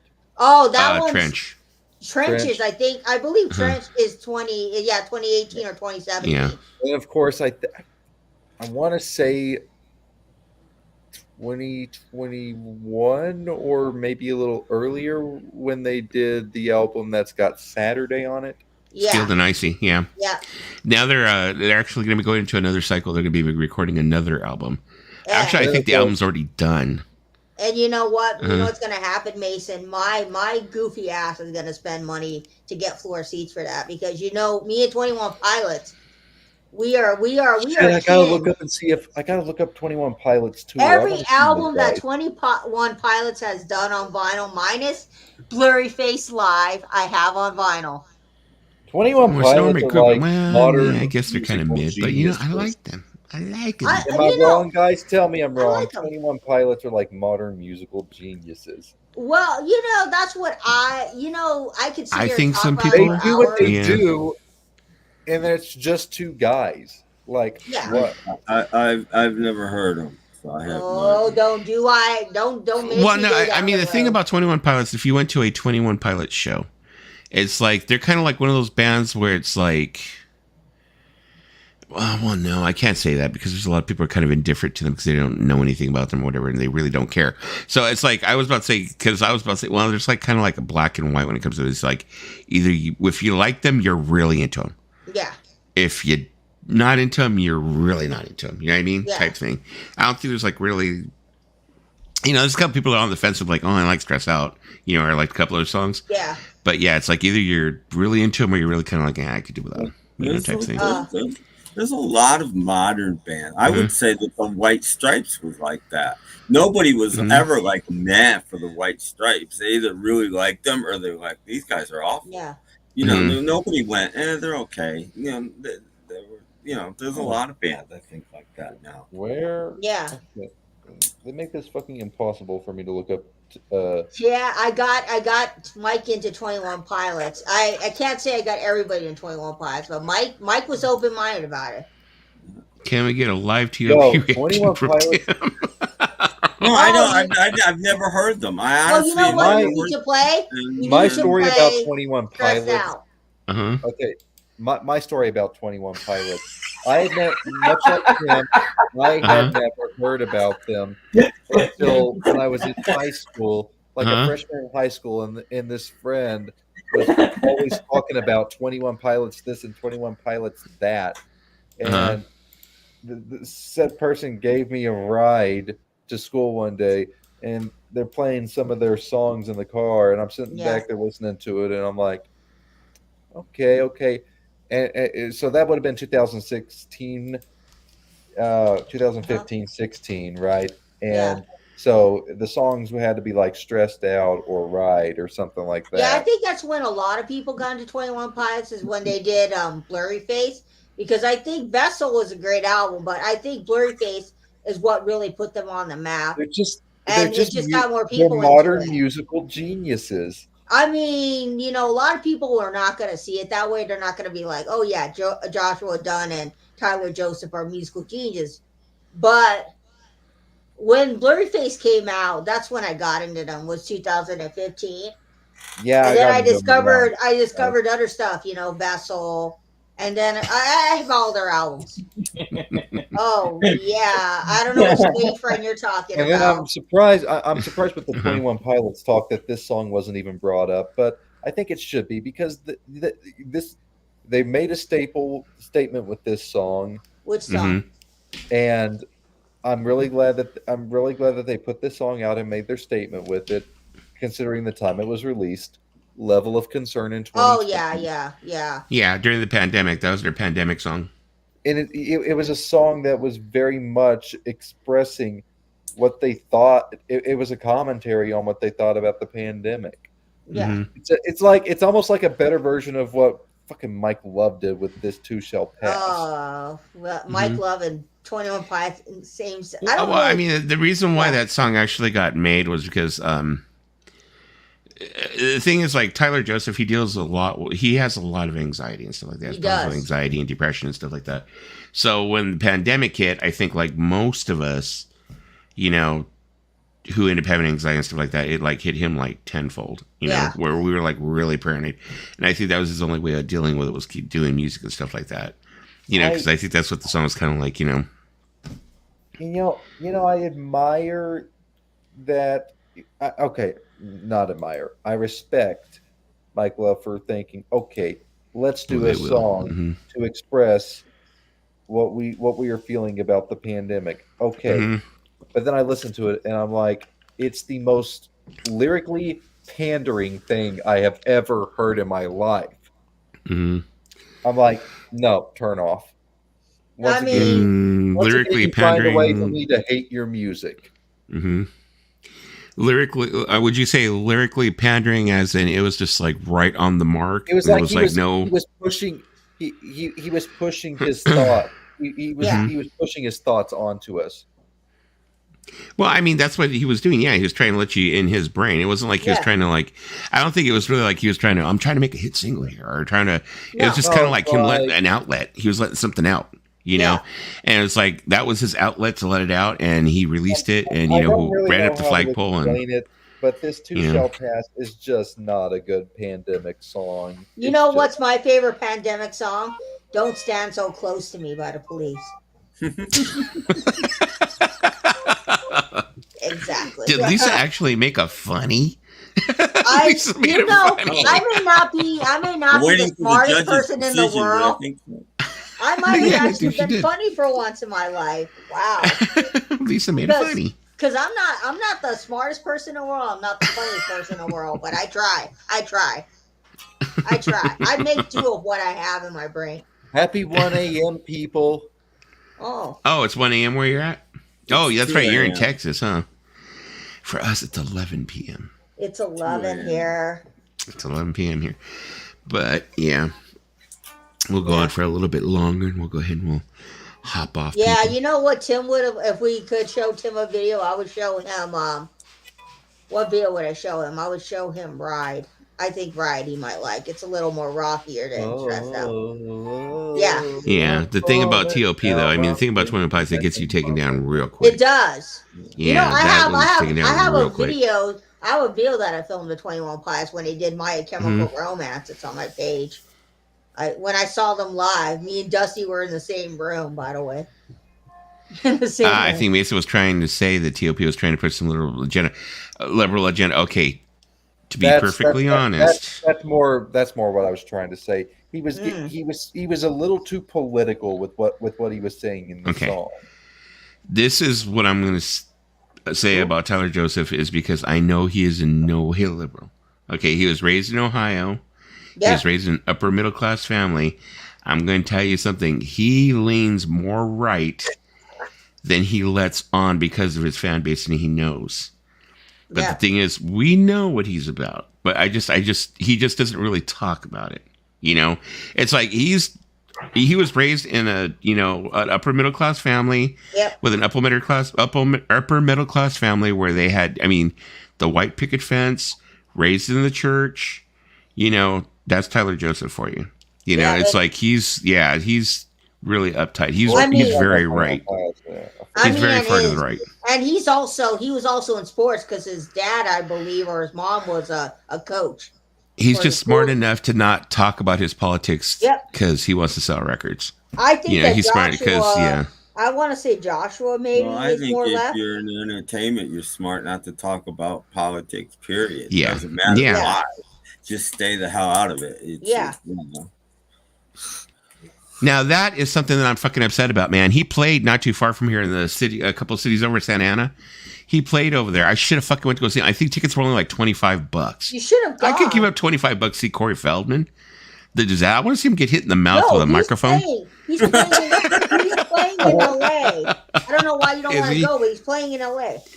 I'm like, I gotta go see him at least once, man. It's like, oh god, it's such a fucking train wreck, and people go. If you ever see him, you gotta get front row and do his moves. Right in front of him. I'll learn his moves. I'll learn his moves. It's so funny. It's just so funny that like they're doing compilations now on YouTube. Every show he's getting hit in the face with the mic. Yeah. Does he not know how to navigate that freaking mic stand already? You know, he's like every show. He's like, Can I get the stage lights turned down? Can I get the stage lights turned down, please? I mean, I would just Hey, go see him. turn down the stage lights. I'm going for an effect. Yeah, it's freaking hilarious. I mean, I would just. Let me see. Oh, let me see if I can find now him. I think we can find a compilation of. Just let me see. put up PVT video and you're set. Okay, there you go. Corey Feldman, Steve. I think it was Tewksbury. Let me see. I'm kind of here. curious about Corey Feldman. I mean, I would see him just for the shits and giggles because he's Corey Feldman. Well, there's no other reason to see Corey Feldman. Mason, you have a fan in the thing. I mean, there was no reason for me to see Corey Feldman. I probably Madeline Grimmer. Yeah. I'm sorry. There's no reason for She's saying hi, Mason. Ooh, Mason. Mason's got a fan. Yeah, hi, Mason. Hello. He's a hello. And Hello, Jamer. Oh, those That are was your Gary friends. James May right there. That's your friend. sorry, I wasn't paying attention. I was doing something on my phone. But how are you doing, Maddie and Jordan? Okay, so let's see here. This guy has a hilarious video on him. So it's like, it's funny. What's up? It's your pal Stevie T, and there's a certain person I've been avoiding for a long time now. I knew someday I would end up having to do a video about him, and here we are. Today we're going to take a look at Corey Feldman. Gen Xers know him as a child star from the 80s, while Zoomers know him more for, well, they don't know him. But in the 80s, he was an A-list actor. He appeared in Stand By Me, The Lost Boys, Friday the 13th, and The Goonies. And I think all that success has him yearning for failure. That's why he turned to music. Now, I've heard mixed opinions about Corey Feldman's music. Some people say it's crap, while others say it's actually kind of shit. All right, now I'm going into this with an open mind. Here's Corey Feldman live. What is he doing? The whole thing is just so cringe. Okay, that was cringe. Yes. Generals gathered in their masses. Corey Feldman has tight asses. Oh, yeah. He turned around. That's a miracle. It's like, it's so cringe, but it's like, I feel like I'm at a bar supporting my drunk uncle at his live show.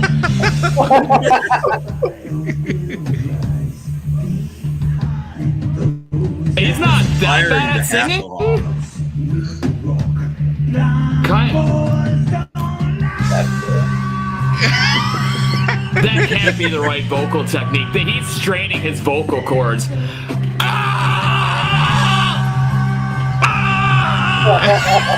Okay. So far, not so good. Here we go. The microphone wants him to shut up. Right in the kisser. I like how he just sits there like, I'm gonna lose it on this mic. The whole situation is so. I can't do this. I'm sorry. God, either he's stepping on the mic stand, causing it to fall forward, or the mic just wants him dead. You've sung out to tune into me for far too long. Yeah. Or, you know, apparently Corey Feldman is a little bit of a dick to his musicians. Apparently there's a video of him getting mad at his guitarist. I mean, getting mad at your bassist, I get. But I mean... I think you guys might recognize this next song. Probably not.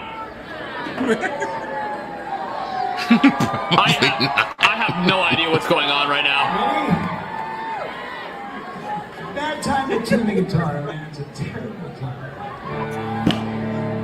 What the hell are you talking about, Corey Feldman? People always tune between songs. Make sure they're in tune. He's literally chirping the guitars right now for tuning. My music is so bad. Tuning. It doesn't matter. Would you rather him play out of tune, Corey? Like you're singing? Corey, Doesn't need to be noodles. Tuning in between songs is actually a very common practice. Most guitarists don't try to tune their guitar in the middle of a frickin' song. If you were a musician, you would actually know this. Look at him. He's like, oh, my guitar is making sure he's in tune. I don't care if my vocals are in tune. And he's trying to do the Doors. Okay, well, no, that ain't happening. I'm not watching that. If I were at a Corey Feldman show, the only Doors I'd be paying attention to are the ones leading outside. All right, well, so far I'm pretty disappointed with Corey. But I'll tell you what I'm not disappointed with. NordVPN, the sponsors of today's video, and the ones who keep me safe and secure when I'm online. Let me run this. Bowling for Soup, Pennywise, and Corey Feldman. Oh, wait, sir. What a lineup. I promise you, Nord will not let you down. Right now, this is just bizarre. Now, there is a festival called Riot Fest. It's like a rock, indie, punk rocky kind of festival. And in 2023, it featured none other than Foo Fighters, The Used, Bowling for Soup, Pennywise, and Corey Feldman. Like, what?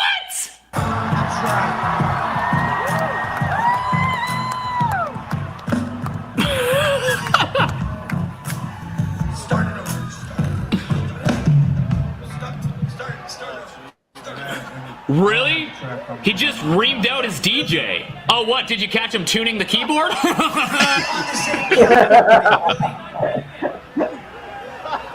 Look, Corey, you are in no position to make fun of someone else's timing. He reminds me of Robert Plant at Live Aid. Oh, even the stage head was like, Corey's out. Nope. This.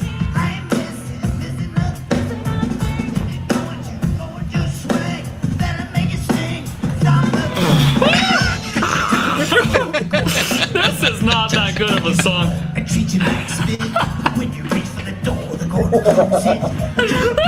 Oh my god. This is at Riot Fest. Corey Feldman's a comeback king. Corey Feldman's the comeback king. Corey Feldman's the comeback king. I'm the comeback king.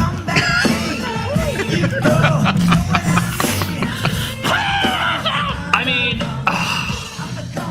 the whole thing is just so awkward. Like, the only person into this right now is Corey Feldman. I do have to give him credit. The guy's in his 50s, and he's dancing the entire time and singing. He's not even lip syncing. So I guess he deserves credit for that. He's a comeback king.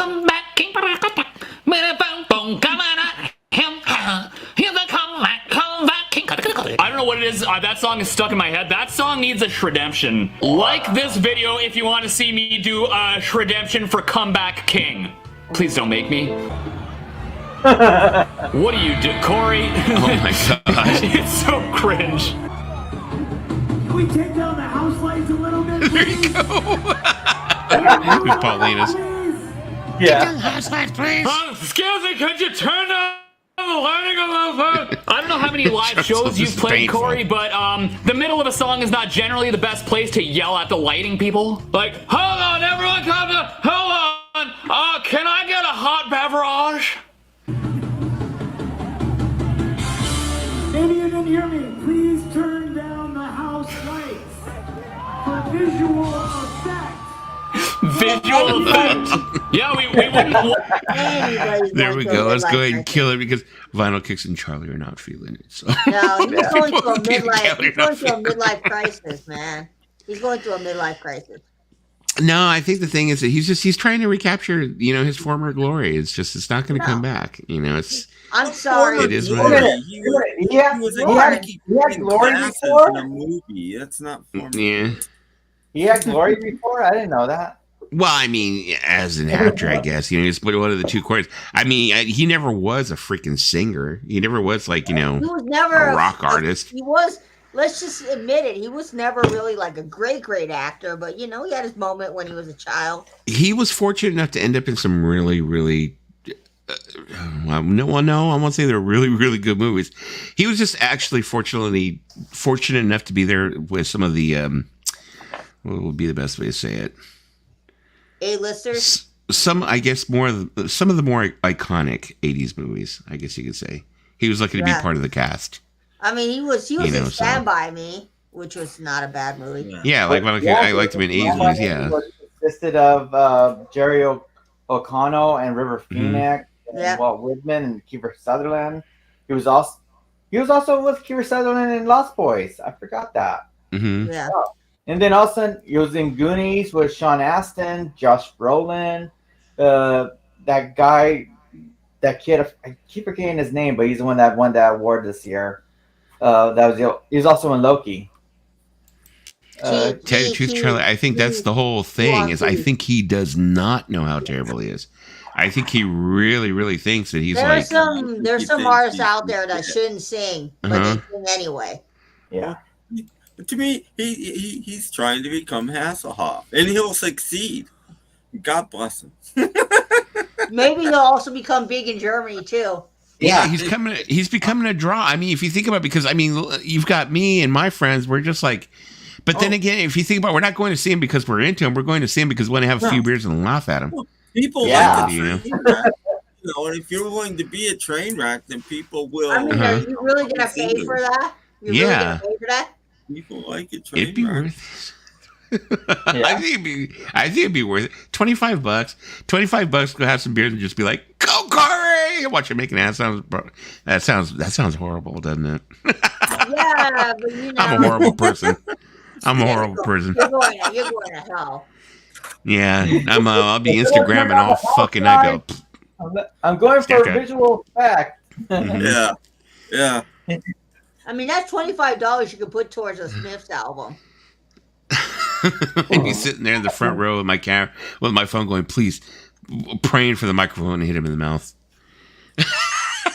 Come on, please step on the microphone stand. Please step on the microphone stand the wrong way. Why do I have a feeling that you and Cheesebag will be there in the front row laughing at him?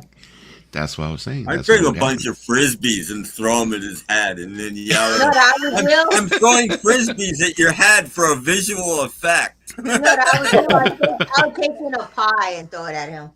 Oh, Dusty would go live if he ever sees them. Oh, fuck yeah, I would. I would definitely. I'd be like, "Oh, okay, here we go." I'd probably be on there with only 2 viewers, but I'd totally go live with it. I can just see like viewers like popping in, like Vinyl Caves going, "What the fuck?" Just popping in. What the fuck is this? Where the fuck you at, Dusty? What the fuck? Why is Lisa there? Why is she still on stage dancing? Because get Lisa off that pole. Because Corey Feldman has to think of midgets. Why is Lisa dancing on a pole at Corey Feldman's show? I mean, Corey Feldman saw the booty and he was like, "Yeah, get her on stage immediately." On my way in, I'd ask the person taking the tickets if they have any of those bags that lock your cell phone up in case I'm tempted to film it. No, we don't want any of this leaking to the internet. We don't want any of this ending up on YouTube with the other 500 performances. I mean, certain artists have been doing that lately. They've been locking up the. Well, no, but I would ask for it, so I didn't film him. You triggered at least for dancing the show. I accidentally filmed him. I don't want to accidentally film him. God. Why would he be triggered when his whole show? Why would he be triggered when his whole show is triggering for people? Oh my God. It's funny. There's like we used to. Well, I've gone to see Incubus on multiple occasions. I think I've seen Incubus like almost close to 10 times. Yeah. And they have this song that actually I think it was like the last tour. It's called Just a Phase. It was from Morning View. And there's a line in the song where he says, "Sooner or later they'll be throwing quarters at you on stage." And it was like it had become a thing that every time he sang that line, everybody would throw freaking quarters at him and shit. So it was like funny. So they would like every time they would sing that line, you would see the whole band. They would like tense up because they knew all the people were going to start throwing quarters. But it was like funny. We went to one of the shows. I think it was at Santa Barbara. He fucking turned around and he's after the song's done. Brandon turns around and goes, "Wow, somebody threw a 20." So I'm keeping that shit. $20 not going to be triggered by me because I got a, you know what? I won't quit. You stop playing the song at that point. I mean, Dusty, you might not know this, probably don't know this, but when Lennon McCartney wrote with a little help from my friends from Ringo, they originally wrote, "What would you do if I sang out of tune? Would you stand up and throw tomatoes at me?" And Ringo's like, "I'm not singing that. I'm not singing that." And they changed it. They rewrote it. They're like, okay, we'll come up with something else. Ringo's like, "I am not singing that." He refused to sing that line. He was like, "I am like, none of that. That line is not being sung by me."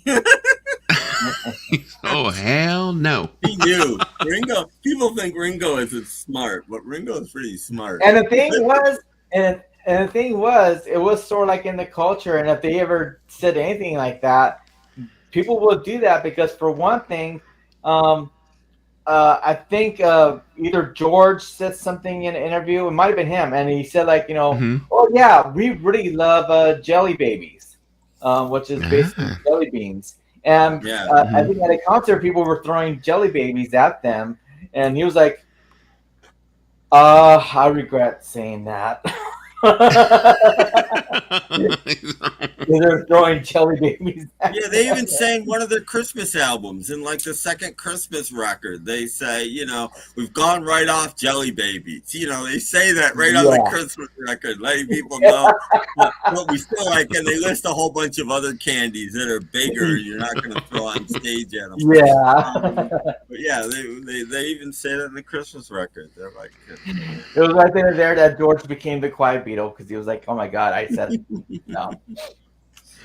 Well, all right, guys, I'm going to go ahead and I'm going to log off of here. I mean, if you guys want to like hang back for a while, we'll go ahead and hang out in the room for a little bit.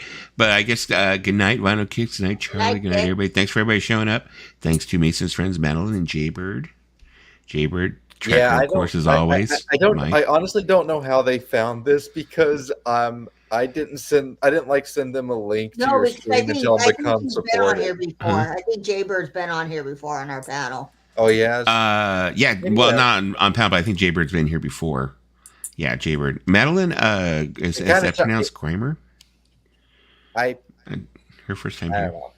But they're friends of mine, and I appreciate them coming. I do appreciate them coming by and supporting the stream. But it just kind of wasn't expected. Yeah.